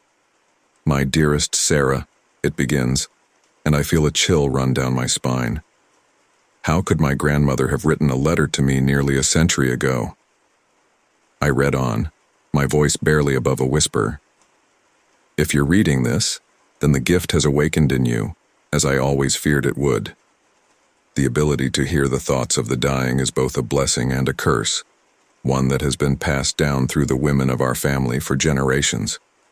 But it comes at a terrible price.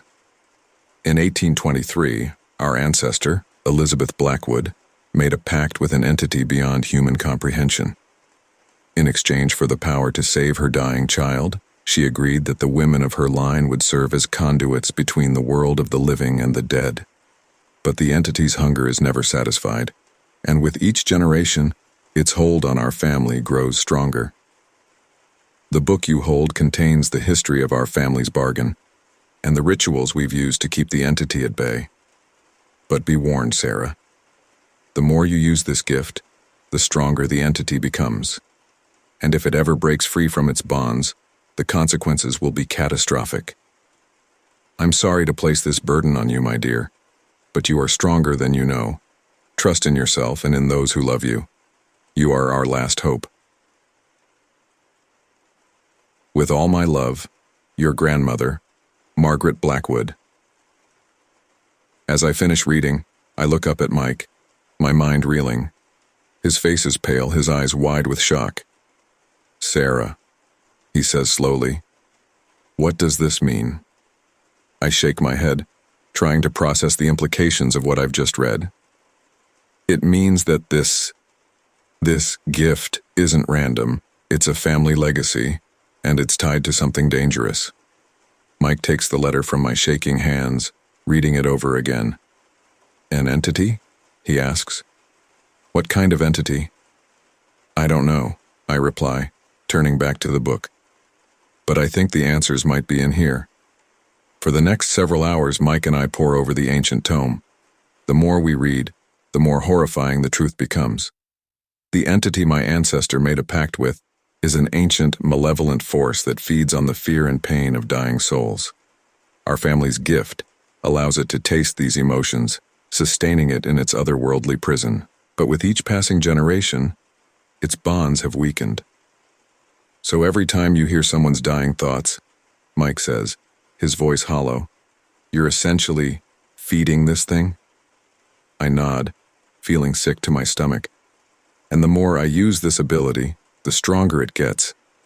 That's why the voices have been getting louder, more insistent. It's getting ready to break free. Mike runs a hand through his hair, his face a mask of worry. What happens if it does? I turn to a page near the end of the book, covered in ominous illustrations of shadowy figures consuming screaming victims. Nothing good, I say grimly. If it breaks free, it'll feed on every soul in the city, maybe beyond. We sit in stunned silence for a moment, the weight of this revelation settling over us. Finally, Mike speaks. There has to be a way to stop it, he says, determination in his voice. Your grandmother wouldn't have left you this information if there wasn't a way to end this. I nod, turning back to the book with renewed purpose. You're right. There has to be something. As we continue to search, the whispers in my head grow louder, more frantic. But now I can hear the malevolence behind them, the hunger, the ancient inhuman desire to break free and feed. You cannot stop us, they hiss. We are eternal. We are hunger incarnate. I grit my teeth, forcing the voices back. Shut up, I mutter. I'm not listening to you anymore. Mike looks at me, concern etched on his face. The voices? I nod. They know we're onto them. They're not happy about it. Just then, my eyes fall on a passage near the end of the book. My heart leaps as I read it. Mike, I say, my voice tight with excitement and fear. I think I found it. A way to break the pact and banish the entity. He leans in, reading over my shoulder. A ritual? But Sarah, look at what it requires. The willing sacrifice of one who bears the gift. That's you. I swallow hard, the implications sinking in. I know. But if it's the only way to stop this thing, to protect the city and break this curse on my family. Mike grabs my hand, his grip almost painful. No, absolutely not. We'll find another way. But even as he speaks, I can feel the wrongness in the air growing stronger. The entity is pushing against its bonds, sensing our discovery. We're running out of time. There is no other way, I say softly. You read the letter. I'm the last of my line. If I don't do this, the entity will break free and countless people will die. Mike stares at me, his eyes shining with unshed tears. Sarah, please. There has to be another way. I can't lose you. I reach up, cupping his face in my hands. Mike, listen to me. Ever since these voices started, I felt lost, overwhelmed, like I was drowning in other people's pain and fear. But now, for the first time, I have a purpose. I can use this curse to save people, to end this cycle of pain that's been going on for generations. He closes his eyes, leaning into my touch. I understand, he says, his voice rough with emotion. But I don't have to like it. I manage a small smile. I wouldn't expect you to, but I need you with me on this, Mike. I can't do it alone. He takes a deep breath, then nods. Okay. What do we need to do? The next few hours are a flurry of activity as we prepare for the ritual. We gather the required materials: candles, herbs, a silver dagger that we find hidden in a secret compartment of the bookcase. All the while, the whispers in my head grow louder, more frantic. You cannot stop us. We will break free. We will feed. But I push them back, focusing on the task at hand. As night falls, we set up the ritual circle in the attic, our movements careful and precise. As I stand in the center of the circle, the ancient book open before me, I look at Mike. He stands just outside the circle, his face a mask of determination and fear. Whatever happens, I say softly, know that I love you, and thank you for everything. He nods, unable to speak. I take a deep breath and begin the ritual. The words of the incantation feel strange on my tongue, a language long dead but somehow familiar. As I speak, I can feel the power building around me. The whispers in my head reach a fever pitch, screaming in rage and terror. Suddenly, the shadows in the attic come alive. They writhe and twist, taking on monstrous shapes. I can feel the entity pushing against its bonds, trying to break free. Sarah, Mike shouts, taking a step towards me. Stay back, I yell, my voice strained as I continue the incantation. Don't break the circle. The pain hits me then, a searing agony that feels like my very soul is being torn apart. But I don't stop, can't stop. The fate of everyone I love, of the entire city, rests on this moment. As I speak the final words of the ritual, I feel something inside me shatter. The voices in my head go silent, replaced by an otherworldly shriek of rage and despair. The shadows in the attic coalesce into a monstrous shape, looming over me with hateful, hungry eyes. But it's too late for the entity. I can feel its power draining, sucked back into the otherworldly prison it came from. With a final ear-splitting howl, it vanishes, taking the shadows with it. I collapse to the ground, my body feeling impossibly heavy. Mike rushes to my side, gathering me in his arms. Sarah? Sarah, talk to me. I open my eyes, looking up at him. For the first time in months, my mind is quiet. No whispers, no dying thoughts, just blessed silence. It's done, I whisper. It's over. As dawn breaks over Detroit, I stand at the window of my grandmother's attic, looking out over the city. It looks different now, cleaner somehow, unburdened. Mike joins me, wrapping an arm around my shoulders. How do you feel? He asks softly. I consider the question. The loss of my gift is a hollow ache in my chest, but with it has gone the constant assault of dying thoughts, the crushing weight of other people's fear and regret. I feel peaceful, I finally say, like I can breathe again. He nods, understanding in his eyes. You did it, Sarah. You saved the city, broke the curse. You're a hero. I shake my head, thinking of all we've been through. We did it. I couldn't have done it without you. As we stand there watching the sun rise over Detroit, I feel a sense of closure settle over me. My grandmother's attic may have held dark secrets, The dust-covered tomes may have whispered of ancient pacts and unspeakable bargains. But in the end, text here. Another victory snatched from the jaws of death. But as the adrenaline fades, I feel the cost. My vision blurs, my limbs heavy as lead. More than just physical exhaustion, it's as if a piece of me has been torn away. Devoured by the void, I've cheated once again. Back at the station, I catch a glimpse of myself in the locker room mirror. My eyes are sunken, dark circles a stark contrast against my too pale skin. I look diminished. How many more lives can I save before there's nothing left of me? The entity's laughter echoes in my mind, mocking my Pyrrhic victories. It knows, as I'm beginning to realize, that every life I save brings me one step closer to my own demise. The price of playing God is steep indeed, and the bill is coming due.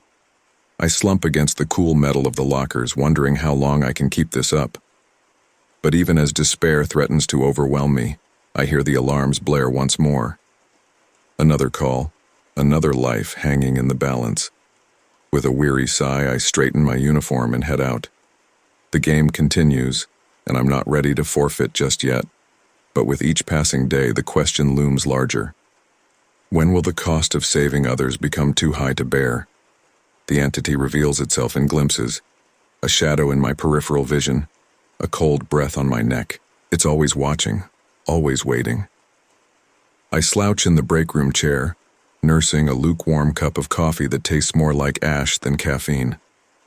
The fluorescent lights flicker overhead, casting strange shadows that dance across the linoleum floor. My eyes burn from lack of sleep, but I daren't close them. Not here, not now. "You look like hell, Sarah," Jake says, sliding into the seat across from me. His brow furrows with concern. "Another rough shift?" I force a wan smile. "Just tired. You know how it is." Jake nods, but I can see the doubt in his eyes. We've been partners for 3 years now, and he knows me better than most. He can sense something's off, even if he can't put his finger on what. "You sure that's all it is?" he presses. "You've been different lately, jumpy, distracted." I open my mouth to reassure him, but the words die in my throat as I catch a flicker of movement behind him. A dark shape, there and gone in an instant. My heart races, palms suddenly slick with sweat. "Sarah?" Jake's voice seems to come from far away. "You okay? You look like you've seen a ghost." If only it were that simple, I think bitterly. Ghosts, I could handle. This is something far worse. "I'm fine," I manage, my voice steadier than I feel. "Just thought I saw something. Trick of the light, probably." Jake turns, following my gaze, but of course there's nothing there. Nothing he can see anyway. "Maybe you should take some time off," he suggests gently. "You've been pushing yourself hard lately." I shake my head. "Can't. You know how short-staffed we are." Before Jake can argue further, the radio crackles to life. Another call. Another chance to dance with death. As we rush to the ambulance, I feel it again. That prickle on the back of my neck. The sensation of being watched. I whirl around, scanning the parking lot, but there's nothing there. Just rows of vehicles and the glow of streetlights. "Sarah!" Jake calls from the driver's seat. "Let's go!" I climb in, trying to shake off the feeling of dread that settled over me like a shroud. The call turns out to be routine, an elderly man with chest pains that turn out to be indigestion. As we're packing up to leave, I hear it. A whisper, so faint I almost miss it. "Soon?" I freeze, my hand hovering over the medical bag. "Did you hear that?" I ask Jake, my voice barely above a whisper. He looks at me quizzically. "Hear what?" I shake my head, forcing a smile. "Never mind, let's head back." As we drive through the quiet streets of Detroit, I can't shake the feeling that something's watching us. Every shadow seems to move, every reflection in the windows hiding some nameless horror. Back at the station, I head to the locker room, desperate for a moment alone to collect myself. As I splash cold water on my face, I catch a glimpse of movement in the mirror. A dark shape looming behind me, I whirl around, heart pounding, but the room is empty. When I turn back to the mirror, I barely recognize the woman staring back at me. Her eyes are wild, face gaunt and pale. Is this what I've become? Get it together, Sarah, I mutter to myself. You're losing it. But even as I say the words, I know they're a lie. I'm not losing anything. Something is taking it from me piece by piece. The rest of the shift passes in a blur of tension and paranoia. Every call feels like a trap, every patient a potential harbinger of doom. By the time I clock out, I'm exhausted to my very bones. As I walk to my car, the parking lot is eerily quiet. The sodium lights cast everything in a sickly orange glow, deepening the shadows between vehicles. I fumble for my keys, suddenly desperate to be home. That's when I hear it, a low, guttural chuckle that seems to come from everywhere and nowhere at once. I spin around, keys clutched like a weapon in my trembling hand. "Who's there?" I call out, hating the tremor in my voice. "Show yourself." "Oh, Sarah," the voice whispers, seeming to caress my name with malevolent glee. "I'm always here, always watching, always waiting." A chill runs down my spine. This is no trick of an overworked mind. This is real. "What do you want from me?" I demand, trying to project a confidence I don't feel. The laughter comes again, closer this time. "Want? My dear, I already have what I want. You." A gust of wind whips through the parking lot, unnaturally cold for a summer night. It carries with it the stench of decay and something else, something ancient and malevolent. "I don't understand," I say, backing up until I feel the solid presence of my car behind me. "Why me? What did I do?" "You? Nothing," the voice replies, dripping with amusement. "But your blood, oh, your blood sings with potential, the sins of the fathers, as they say." My mind races, trying to make sense of its words. My family, what do they have to do with this? A shadow detaches itself from the darkness, coalescing into a vaguely humanoid shape. It has no features I can discern, just an inky blackness that seems to devour the light around it. "So many questions," it purrs. "So much you don't know. But you will, Sarah. In time, you'll understand everything." I want to run, to scream, to do anything but stand here face to face with this thing, but my body won't respond.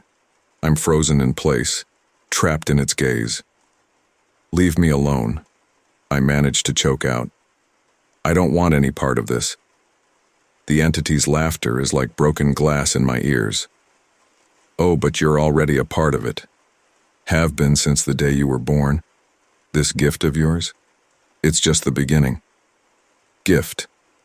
The word is a mockery. This curse that allows me to hear the thoughts of the dying has brought me nothing but pain and sleepless nights. "Take it back," I plead. "I don't want it. Any of it." The shadow seems to grow, looming over me. "It's not that simple, my dear. What's given cannot be so easily taken away. Not without sacrifice." The way it says sacrifice sends a shudder through me.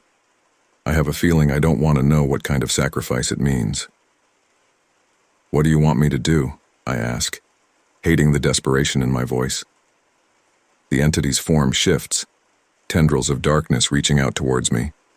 "For now, nothing. Continue as you have been. Save lives.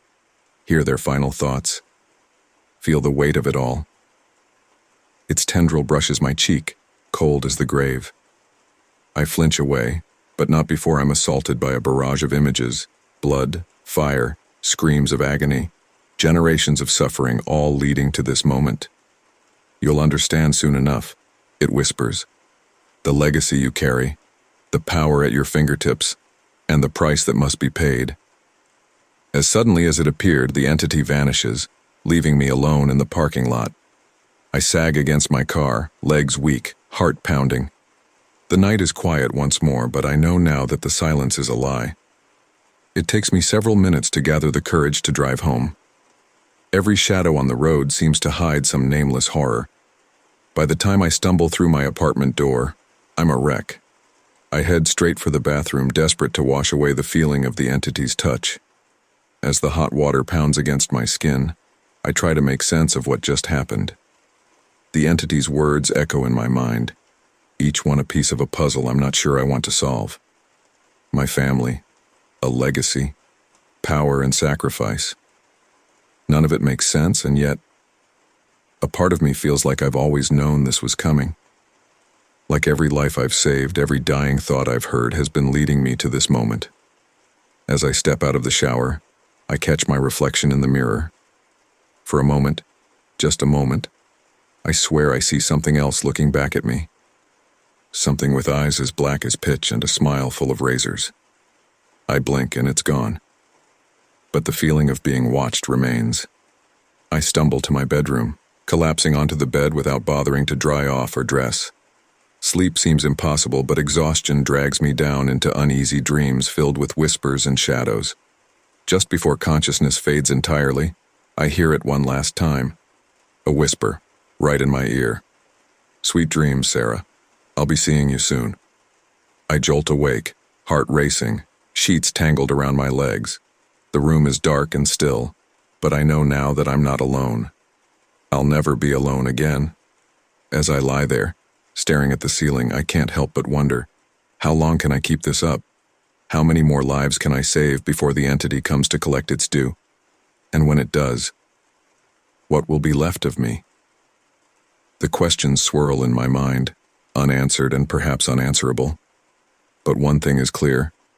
My life as I knew it is over. A new chapter has begun, written in shadow and whispers. And somewhere in the darkness, the entity waits, patient as the grave. Watching, always watching. My colleagues call me a miracle worker. If only they knew the true cost of these miracles, the pieces of my soul I sacrifice with each save. The emergency room bustles with its usual controlled chaos as I wheel in our latest patient. Sweat beads on my forehead, my uniform stained with blood that isn't mine. "What have we got?" Dr. Reeves asks, already assessing the unconscious man on the stretcher. "Male, mid-30s, multiple stab wounds," I rattle off, my voice steady despite the exhaustion seeping into my bones. "Lost consciousness en route. We almost lost him twice." Dr. Reeves raises an eyebrow. "But you didn't. You never do you, Sarah?" I force a smile, ignoring the way his words twist like a knife in my gut. "Just lucky, I guess." "Lucky?" He scoffs, already working to stabilize the patient. "You're a damn miracle worker is what you are. I've never seen anyone with your success rate." If only he knew the price of those successes. Each life saved, each miracle performed, costs me a piece of myself I'll never get back. I can feel it now, a hollowness spreading inside me, growing with each passing day. "Sarah?" Nurse Chen's voice snaps me back to reality. "You okay? You zoned out there for a second." I blink, realizing I've been staring blankly at the wall. "Yeah, I'm fine. Just tired." Chen gives me a sympathetic look. "You should take a break. You've been going nonstop for hours." I shake my head. "Can't. Too much to do." The truth is, I'm afraid to stop. Afraid of what might catch up to me if I slow down for even a moment. As I help transfer the patient to a hospital bed, I hear it, the faint whisper of his fading thoughts. Images flash through my mind, a dark alley, the glint of a knife, the face of his attacker twisted in rage. I grit my teeth, pushing back against the encroaching darkness. Not this time. Not on my watch. "We're losing him," Dr. Reeves shouts, his hands moving with practiced urgency. Without thinking, I place my hand on the patient's arm. The connection is immediate, overwhelming. I can feel his life force slipping away, and instinctively, I reach out with my own. The room fades away. It's just me and the dying man, locked in a silent battle against the void. I push harder, giving more of myself than I ever have before. The darkness resists, hungry and insatiable, but I refuse to yield. Finally, after what feels like an eternity, I feel his heartbeat stabilize. The monitors beep steadily, a chorus of life triumphing over death. "I don't believe it," Dr. Reeves mutters, staring at the readings in disbelief. "He was gone. How did you—" I stumble back, legs suddenly weak. "Just, doing my job," I manage to say before the room starts to spin. Chen catches me before I hit the floor. "Sarah, what's wrong?" I can't answer. The world is fading in and out, darkness creeping at the edges of my vision. I've given too much this time, pushed too far. As consciousness slips away, I catch a glimpse of my reflection in a nearby monitor. The woman staring back at me is a stranger, pale, gaunt, with eyes that have seen too much. Is this the price of playing God? How many more miracles can I perform before there's nothing left of me to give? The last thing I hear before the darkness claims me is Dr. Reeves's voice, tinged with awe and concern. "Get her to a bed now. Whatever she did to save him, it's taken a toll. Damn miracle worker. If only they knew. If only they could see the pieces of my soul scattered like breadcrumbs, leading me down a path I fear I may never return from." Each life saved is a victory, yes, but at what cost? And how long before the price becomes too high to bear? The line between life and death blurs more each day. Sometimes I'm not sure which side I'm truly on anymore. I stand in the locker room, staring at my reflection in the smudged mirror. The woman looking back at me is a stranger, hollow-eyed, pale as death itself. I reach out to touch the cool glass, half expecting my hand to pass right through. "Sarah?" Jake's voice startles me. "You okay in there?" I turn to see my partner leaning against the doorframe, concern etched on his face. "Yeah," I lie, forcing a smile that feels more like a grimace. "Just thinking." Jake steps closer, his brow furrowed. "You've been doing a lot of that lately. Anything you want to talk about?" For a moment, I'm tempted to tell him everything. About the voices, the visions, the creeping feeling that I'm losing myself with every life I save. But how could he possibly understand? "It's nothing," I say instead. "Just tired, I guess." Jake nods, but I can see he doesn't believe me. "You know you can talk to me, right? About anything?" "I know," I reply, the words tasting like ash in my mouth. "Thanks, Jake." As if on cue, our radios crackle to life. Another call. Another dance with death. The drive is a blur of flashing lights and wailing sirens. We arrive at the scene, a multi-car pileup on the highway. The air is thick with the scent of gasoline and fear. As we rush towards the wreckage, I hear them, the whispers, the final thoughts of those teetering on the brink between life and death. They wash over me in a cacophony of terror and regret. "Sarah!" Jake's voice cuts through the noise. "We've got a live one here." I move on autopilot, my hands working to free the trapped driver. But even as I work, I can feel it, the pull of death, stronger than ever before. For a moment, just a moment, I wonder what it would be like to let go. To stop fighting, to let the darkness take me. Would it be peaceful? Would the voices finally stop? "Stay with me!" I hear myself shouting at the driver, though I'm not sure if I'm talking to him or to myself. "Don't you dare give up." As I pull him free from the wreckage, our eyes meet. In that instant, I see something that chills me to my core. Recognition. Not of me, Sarah the paramedic, but of something else. Something that lurks behind my eyes, that dances on the edge between life and death. "You're like me," the man whispers, his voice barely audible over the chaos around us. Caught between worlds. Before I can respond, he slips into unconsciousness. I stand there frozen as Jake rushes the man to the ambulance. "Sarah," he calls, "we need to move." I shake myself out of my daze and follow, but the man's words echo in my mind. Caught between worlds. Is that what I've become? Back at the hospital, I watch through the ER window as the doctors work to save the man's life. I can feel the familiar pull, the urge to step in and perform another miracle. But for the first time, I hesitate. "You did good out there," Jake says, appearing beside me.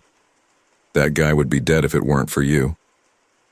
I nod absently, my eyes still fixed on the scene before me. "Yeah, I guess so." "You guess so?" Jake turns to me, his expression a mix of confusion and concern. "Sarah, you saved his life. You should be proud." I force another smile, but inside I'm screaming. Proud? How can I be proud when I'm not even sure what I am anymore? "Jake," I say, my voice barely above a whisper, "do you ever wonder what happens after we die?" He looks at me strangely. "That's a heavy question. Where's this coming from?" I shrug, trying to appear nonchalant. "Just thinking, I guess. We see so much death in this job. Don't you ever wonder?" Jake is quiet for a moment, considering. "Sometimes," he admits, "but I try not to dwell on it. We're here to save lives, not ponder the afterlife." If only it were that simple, I think.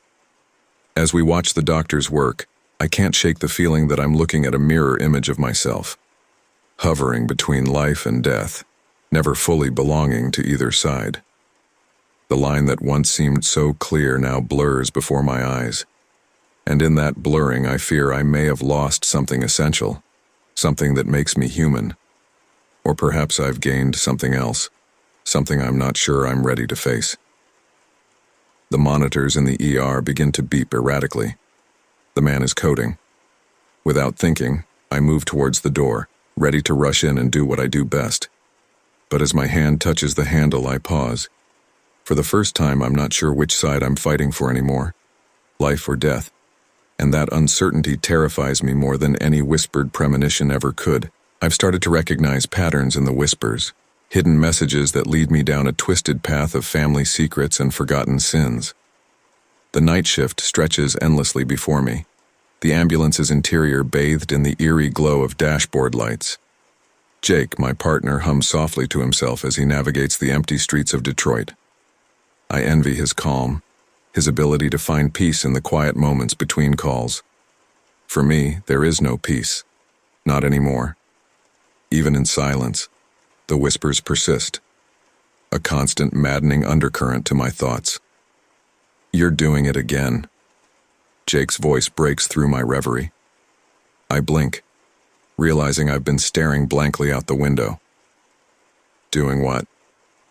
"That thing where you zone out and look like you're listening to something nobody else can hear," he says, his tone a mixture of concern and curiosity. If only he knew how accurate that observation was.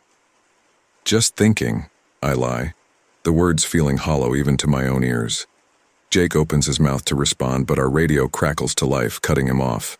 Another call. Another chance to dance with death. As we speed towards the scene, the whispers grow louder, more insistent. But this time, something's different. There's a pattern to the chaos, a rhythm I've never noticed before. We arrive at a dilapidated apartment building, its facade crumbling like the lives within. "An overdose," dispatch said.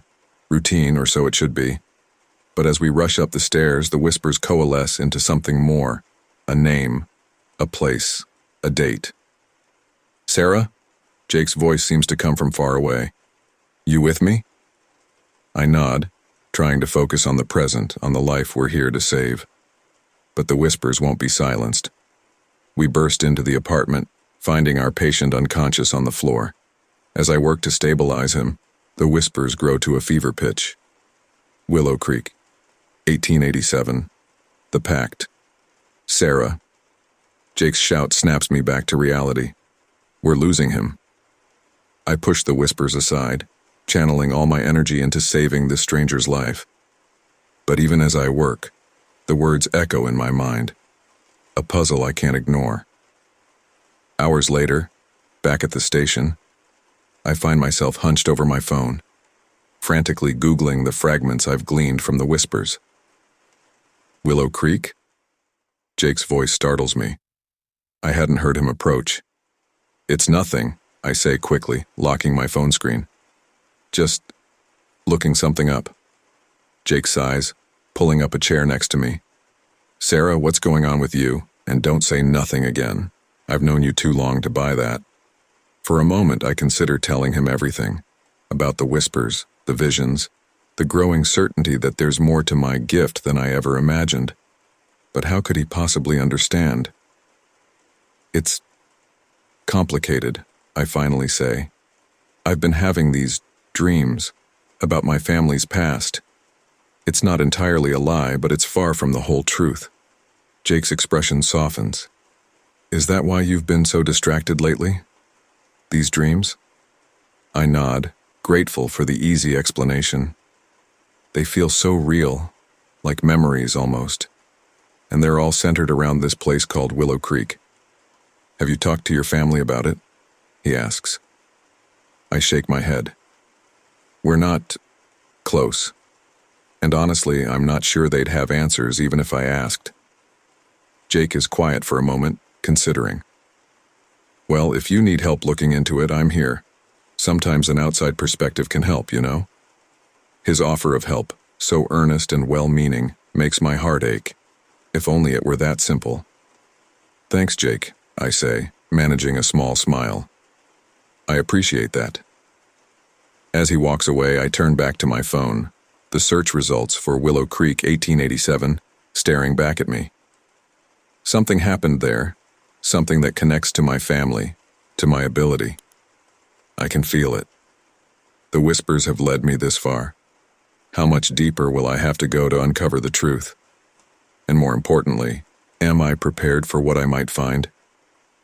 As if in answer, a chill runs down my spine. In the reflection of my phone screen, for just a moment, I swear I see a figure standing behind me, shadowy, indistinct, but undeniably there. I whirl around, but there's nothing. Just the empty break room and the weight of secrets pressing down on me. Whatever path these whispers are leading me down, I realize with growing certainty, it's one I'll have to walk alone. The thought is terrifying, but also strangely exhilarating. For the first time since this all began, I feel like I'm getting closer to answers. But as the saying goes, be careful what you wish for. Something tells me the truth behind these family secrets and forgotten sins might be more than I'm prepared to face. The city itself seems to be changing, or perhaps it's just my perception. Streets I once knew like the back of my hand now feel like labyrinths of despair. I stand at the corner of Michigan and Trumbull, my breath misting in the cold night air. The streetlights flicker ominously, casting strange shadows that seem to writhe and twist with a life of their own. This intersection used to be as familiar to me as my own reflection, but now... Sarah? Jake's voice crackles through the radio, tinged with concern. Where are you? The patient's address is 2 blocks east. I blink, disoriented. I'm not sure. Everything looks different. Different? Sarah, we've been down this street 100 times. Are you feeling okay? Am I? I'm not sure anymore. The buildings loom over me, their facades warped and menacing. The sidewalk beneath my feet seems to undulate, as if the very ground is trying to swallow me whole. I'll be there soon, I manage to reply, forcing my legs to move. As I walk, the whispers start again, a cacophony of voices, each one dripping with despair and malice. They seem to emanate from the very bricks and mortar of the city. Lost. Trapped. No escape. I quicken my pace, trying to outrun the voices, but they only grow louder. The streets twist and turn in impossible ways, familiar landmarks disappearing and reappearing in places they shouldn't be. Finally, I round a corner and see the ambulance, Jake waiting impatiently beside it. There you are, he exclaims. What happened? You look like you've seen a ghost. I shake my head, trying to clear it. Sorry, I just got turned around somehow. Jake frowns. Turned around? Sarah, it's a straight shot from where we dropped you off. Are you sure you're okay? Before I can answer, a scream pierces the night. We both snap into action, rushing towards the sound. But as we approach the dilapidated apartment building, I feel a sense of dread washing over me. "Jake," I whisper, grabbing his arm. "Something's not right here." He looks at me, confused. "What do you mean?" I struggle to find the words to explain the wrongness I feel. "This place, it's not what it seems. Can't you feel it?" Jake's expression softens with concern. "Sarah, I think you might be overworked. Maybe you should sit this one out." "No," I insist, perhaps too forcefully. "I'm fine. Let's just be careful, okay?" As we enter the building, the whispers crescendo. The hallway stretches before us, impossibly long and dark. Doors line either side, each one emanating a sense of dread and foreboding. "Which apartment?" I ask, my voice sounding strange and distant to my own ears. Jake consults his notes. 4C, should be just up ahead. But just up ahead turns into an endless journey. We walk and walk, the hallway seeming to elongate with each step. The numbers on the doors blur and shift, never quite resolving into 4C. "This isn't right," Jake mutters, his earlier skepticism giving way to unease. "Where the hell are we?" I want to tell him that we're lost in more ways than one, that the city we knew has become a twisted labyrinth of nightmares. But the words stick in my throat. Suddenly, a door creaks open behind us. We spin around and I feel my heart stop. The door marked 4C stands ajar, darkness spilling out like a living thing. That wasn't there before," Jake stammers. "No," I agree, my voice barely a whisper. "It wasn't." As we stand there, frozen in indecision, I hear it again, that soul-chilling scream. It's coming from inside the apartment. "We have to go in," I say, even as every instinct screams at me to run. Jake nods, his face pale but determined. "Together?" I take a deep breath, steeling myself for whatever horrors await us. Together. As we step across the threshold, I can't shake the feeling that we're walking into the mouth of some great beast. The city has changed, warped into something malevolent and hungry, and we, in our quest to save lives, have wandered right into its trap. The door slams shut behind us, plunging us into darkness. And in that darkness, Detroit, my Detroit, feels a million miles away. I've tried to run, to escape this gift, but the voices always find me. There's no outrunning fate, it seems. The bus rumbles beneath me, carrying me away from Detroit, away from the whispers and the death that seem to follow me everywhere. I watch the city skyline recede in the rearview mirror, a weight lifting from my shoulders with each passing mile. "Where are you headed?"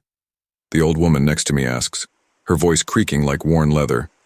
"Anywhere but here," I reply, forcing a smile. She nods sagely, as if my vague answer holds some profound wisdom. Sometimes, anywhere is exactly where we need to be. If only she knew how true that was. I close my eyes, letting the gentle rocking of the bus lull me into a false sense of security. For the first time in months, there's silence in my head. No whispers, no premonitions of impending doom, just blessed, empty quiet. Hours pass, and the bustling city gives way to rolling countryside. I step off the bus in a small town I've never heard of, breathing in air that doesn't smell of exhaust and desperation. "Welcome to Millbrook," the cheery sign proclaims. Population, 2,032. Perfect. A place where I can disappear, where death might have a harder time finding me. I check into a quaint bed and breakfast, the innkeeper's friendly chatter a soothing balm to my frayed nerves. "You look like you could use some rest, dear," she says, handing me the room key. "Don't you worry, Millbrook's the most peaceful place you'll ever find." I want to believe her. God, how I want to believe her. The first few days are blissful. I wander the town, anonymous and unburdened. No one here knows me as Sarah the miracle worker, the paramedic with the uncanny ability to save lives against all odds. Here, I'm just Sarah, the quiet newcomer looking for a fresh start. But on the fourth night, it happens. A whisper, so faint I almost convinced myself I imagined it. But then another follows and another, until the familiar chorus of dying thoughts fills my head once more. No, I moan, clutching my temples. Not here. Please, not here. But fate, it seems, cares little for my pleas. The whispers grow louder, more insistent. They're coming from the diner across the street. Before I can stop myself, I'm running, bursting through the diner's doors just in time to see an elderly man clutch his chest and collapse. "Someone call an ambulance!" A waitress shrieks, but I'm already moving, my body operating on autopilot. My hands, once instruments of healing, now feel like harbingers of doom as I begin CPR. "Come on," I mutter, pushing down on his chest. "Don't you dare die on me." The man's thoughts flood my mind. Regrets, fears, a lifetime of memories flashing by in an instant. I push back against the encroaching darkness, fighting with everything I have to keep him tethered to this world. Minutes pass like hours until finally, blessedly, I hear sirens in the distance. As the paramedics rush in, I stumble back, my energy spent. "You saved his life," one of them tells me, awe in his voice. "How did you know what to do?" I can't answer. The room spins around me as the full weight of what just happened settles in. I ran. I ran as far as I could, and still, death found me. Still, I was forced to play this cosmic game of tug-of-war with fate. Outside, I gulp in the cool night air, trying to steady myself.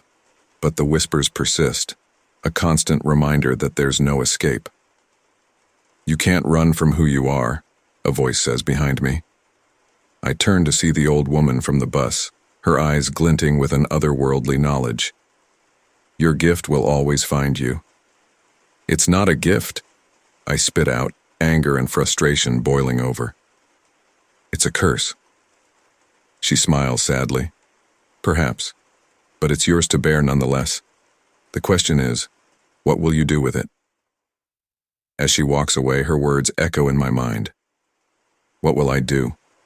Keep running, only to be found again and again? Or face this head-on, uncover the truth behind this gift and the price it demands? The whispers swirl around me, no longer content to remain in the background. They've found me once more, here in this quiet town where I sought refuge.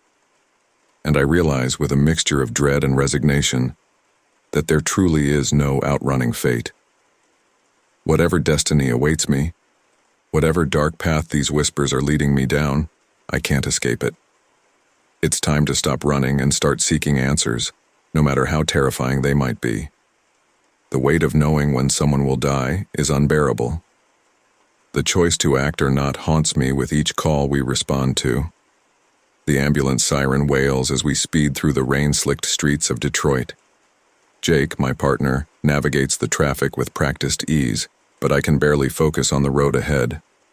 The whispers have started again, a cacophony of final thoughts that threatens to drown out everything else. "ETA 3 minutes," Jake calls out, glancing at me with concern. "You okay, Sarah? You look pale." I force a nod, swallowing hard against the nausea rising in my throat. "I'm fine, just focused on the call." But it's not the call I'm focused on. It's the voices, the premonitions that flood my mind with each passing second. I can already see our patient, a young woman, her life hanging by a thread. I can hear her final regrets, her desperate pleas for more time. And I know, with a certainty that chills me to my core, that she's going to die. We arrive at the scene, a small apartment complex. As we rush up the stairs, equipment in hand, the whispers grow louder, more insistent. "Please, not yet. I'm not ready." I hesitate at the door, my hand frozen inches from the handle. Jake looks at me, confusion etched on his face. "Sarah, what's wrong?" Everything is wrong. I want to tell him that we're too late, that no matter what we do, this woman is going to die. But how can I explain? How can I burden him with this terrible knowledge? "Nothing," I lie, pushing open the door. "Let's go." The scene inside is chaos. The young woman lies on the floor, surrounded by panicked friends. Jake immediately takes charge, barking orders and beginning treatment. But I stand frozen, the weight of foreknowledge paralyzing me. I could tell them to stop. I could say it's hopeless, spare them the pain of false hope. But who am I to make that call? What right do I have to decide when someone stops fighting? Sarah! Jake's shout snaps me back to reality. I need you here, now. I move on autopilot, my hands performing the familiar motions of emergency care. But even as I work, I can feel her slipping away. Her thoughts grow fainter, more disjointed. Mom, I'm sorry. I should have called. Tears sting my eyes as I continue CPR, knowing it's futile but unable to stop. Jake works alongside me, his face set in grim determination. He doesn't know what I know. He still has hope. Minutes pass like hours. Finally, Jake sits back on his heels, defeat written in every line of his body. Time of death, 2:17 a.m., he says softly. The room erupts in sobs and cries of disbelief. I stand up, my legs shaky, and stumble out into the hallway. The weight of what just happened, what I knew would happen, crushes down on me. Jake follows me out, his hand gentle on my shoulder. Sarah, talk to me. What's going on with you? I turn to him, tears streaming down my face. I knew, I whisper. I knew she was going to die, Jake. I knew, and I couldn't do anything to stop it. His brow furrows in confusion and concern. What do you mean, you knew? Sarah, you can't predict these things. We did everything we could. But we didn't. I could have told them to stop, to let her go peacefully instead of subjecting her to those final, painful minutes. I could have given her friends a chance to say goodbye. Instead, I let them hope. Let them believe we could save her when I knew it was impossible. I can't do this anymore, I choke out. I can't keep carrying this knowledge, making these choices. It's too much. Jake pulls me into a hug, his embrace steady and comforting. Whatever's going on with you, we'll figure it out. You're not alone in this, Sarah. But I am alone. Alone with the whispers, alone with the terrible weight of foreknowledge. As we walk back to the ambulance, I can already hear the next set of whispers starting, another life hanging in the balance. And once again, I'll have to choose. To act knowing it's futile, or to accept the inevitable and let fate run its course. Either way, the weight of that choice will haunt me, adding another stone to the burden I carry. How many more calls can I take? How many more deaths can I foresee before it breaks me completely? The night stretches out before me, full of potential tragedies, and I wonder, not for the first time, if this gift is really a curse in disguise. I've started to see them. Shadowy figures that linger around those marked for death. Are they harbingers, or something far more sinister? The hospital corridor stretches before me, eerily quiet in the pre-dawn hours. I'm on my break, but sleep eludes me. Instead, I find myself wandering the halls, drawn by an unseen force.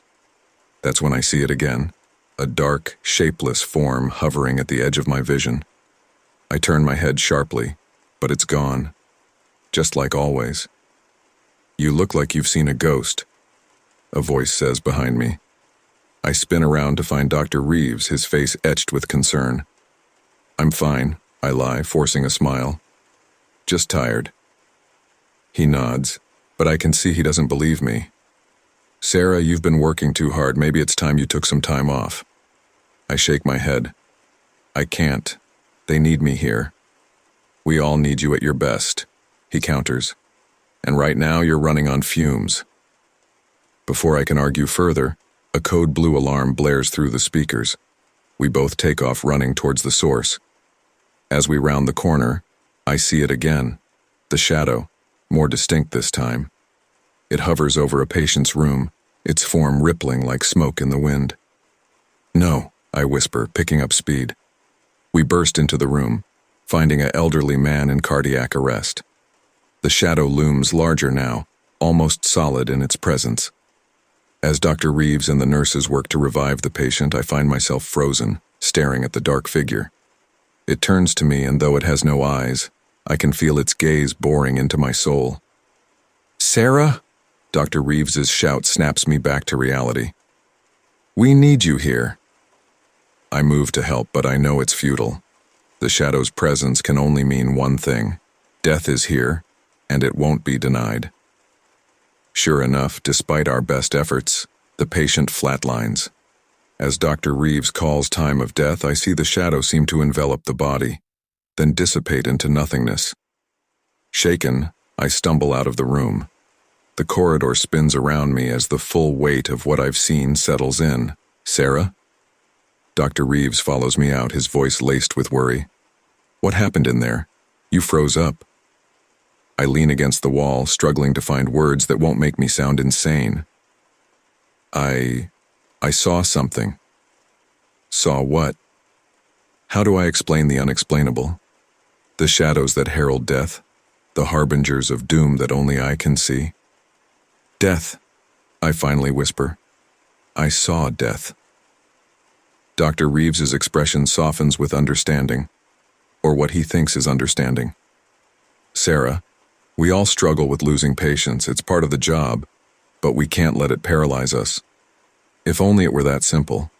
If only what I saw was merely a metaphor, a manifestation of my fears and doubts." "It's more than that," I insist, knowing how crazy I must sound. "I've been seeing things, shadows. They appear around patients who are about to die." Dr. Reeves is quiet for a long moment, studying me with a mix of concern and skepticism. "Sarah, I think you might be experiencing some severe stress-induced hallucinations. I really think you need to take some time off." "They're not hallucinations," I snap, frustration boiling over. "They're real, and they're everywhere." As if to prove my point, I see another shadow glide past us, heading towards the ICU. My blood runs cold. "There!" I point, my voice shaking. "Did you see it?" Dr. Reeves looks in the direction I'm pointing, then back at me. His eyes are filled with pity. "Sarah, there's nothing there." But I know what I saw, and I know what it means. Someone in the ICU is about to die. As if on cue, another code blue alarm sounds. Dr. Reeves takes off running, but I remain rooted to the spot, the weight of my terrible knowledge pressing down on me. These shadows, these harbingers of death, they're not just in my head. They're real, and they're showing me things no one should have to see. The line between life and death blurs more each day, and I find myself straddling it, a reluctant witness to the workings of fate. As I watch Dr. Reeves disappear around the corner, I wonder how long I can keep this up. How long before the shadows consume me entirely? And more importantly, what do they want from me? The corridor stretches before me, dark and foreboding, and in every shadow, I see the potential for another visitation, another glimpse into the abyss. The gift of foresight has become a curse, and I fear it's only a matter of time before it breaks me completely. The truth about my ancestry is a bitter pill to swallow. The blood that runs through my veins is tainted by a centuries-old betrayal. I sit in my grandmother's attic, surrounded by dust-covered boxes and the musty smell of forgotten memories. My hands tremble as I hold the ancient leather-bound journal, its pages yellowed with age. "Are you sure you want to know?" My grandmother's voice, frail with age but sharp with worry, breaks the silence. I look up at her, seeing the weight of secrets in her eyes. "I have to, Nana. These abilities, these visions, I need to understand where they come from."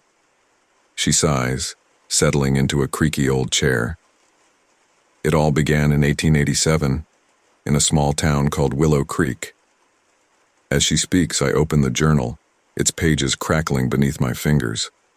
The spidery handwriting tells a tale so fantastic, so horrifying, that I can scarcely believe it. Yet deep in my bones, I know it to be true. Our ancestor, Elizabeth Blackwood, she made a pact. My grandmother continues, her voice dropping to a whisper. A pact with something not of this world. I read the words in the journal, my heart pounding. The entity offered power beyond measure, the ability to see beyond the veil of death itself. In my foolishness, my desperation to save my dying child, I accepted. But the price? Oh, the price was far too high. What was the price? I ask, though part of me dreads the answer. My grandmother's eyes fill with tears. Our family's soul, for generations to come. The weight of her words settles over me like a shroud. Suddenly, my gift doesn't feel like a gift at all, but a curse passed down through the ages. But why? I demand, anger and confusion warring within me. Why would she do this? Love, my grandmother says simply, and desperation. Her daughter was dying. She thought she could outsmart the entity, use its power to save her child, and then break the pact. I turn the pages of the journal, reading Elizabeth's frantic scribblings. I've damned us all. The entity saved my Clara, but at what cost? I see them now, the shadows of death that linger around the dying. I hear their final thoughts, their regrets, their fears. This power is not a gift, but a burden too heavy to bear. And now it's my burden, I whisper, the truth of it settling into my bones. My grandmother reaches out, her gnarled hand covering mine. I'm so sorry, Sarah. I had prayed that it would end with my generation. Is there no way to break it? I ask, desperation creeping into my voice. She shakes her head slowly. Elizabeth tried. Her daughter tried. Every generation has tried. But the entity, it's too powerful, too cunning. I close the journal, my mind reeling with the implications. Every life I've saved, every miracle I've performed, it's all been part of this cosmic game, this centuries-old pact. What do I do now? I ask, feeling lost and alone. My grandmother squeezes my hand. You live, Sarah. You use this power as best you can, and you search for a way to end it. Perhaps you'll be the one to finally break the cycle. As I leave the attic, the journal clutched to my chest, I feel the weight of generations pressing down on me. The blood in my veins, once a source of pride, now feels tainted, cursed. But with the knowledge comes a new resolve. I may be bound by the sins of my ancestor, but I won't be defined by them. I'll find a way to break this pact, to free our family from this terrible burden. As I step out into the night, I see them again, the shadows that herald death. But now, knowing their true nature, I face them with defiance. I'm coming for you, I whisper to the darkness. Whatever you are, whatever bargain was struck, I'll find a way to end it. For Elizabeth, for my family, and for myself. The shadows seem to recoil just slightly, and for the first time since this all began, I feel a glimmer of hope. The road ahead will be dark and fraught with danger, but I'm ready to face it. After all, I'm a Blackwood. And if there's one thing my ancestry has taught me, it's that we don't go down without a fight. As I stand on the precipice of my final choice, I can't help but wonder, will my sacrifice be enough to break this infernal cycle? Or am I just another pawn in a game beyond my comprehension? The hospital rooftop is cold and windy, the city lights sprawling out before me like a sea of artificial stars. Behind me, I can hear the frantic pounding on the door I've barricaded. Jake's voice, desperate and pleading, cuts through the night air. Sarah, open the door. Whatever you're thinking, we can figure this out together. I close my eyes, tears streaming down my face. If only he knew. If only I could make him understand. The entity's presence is palpable now, a dark, oily sensation that coats my skin. Its voice, a discordant whisper that seems to come from everywhere and nowhere at once, fills my mind. So, you've finally accepted your fate, Sarah Blackwood. Are you ready to pay the price?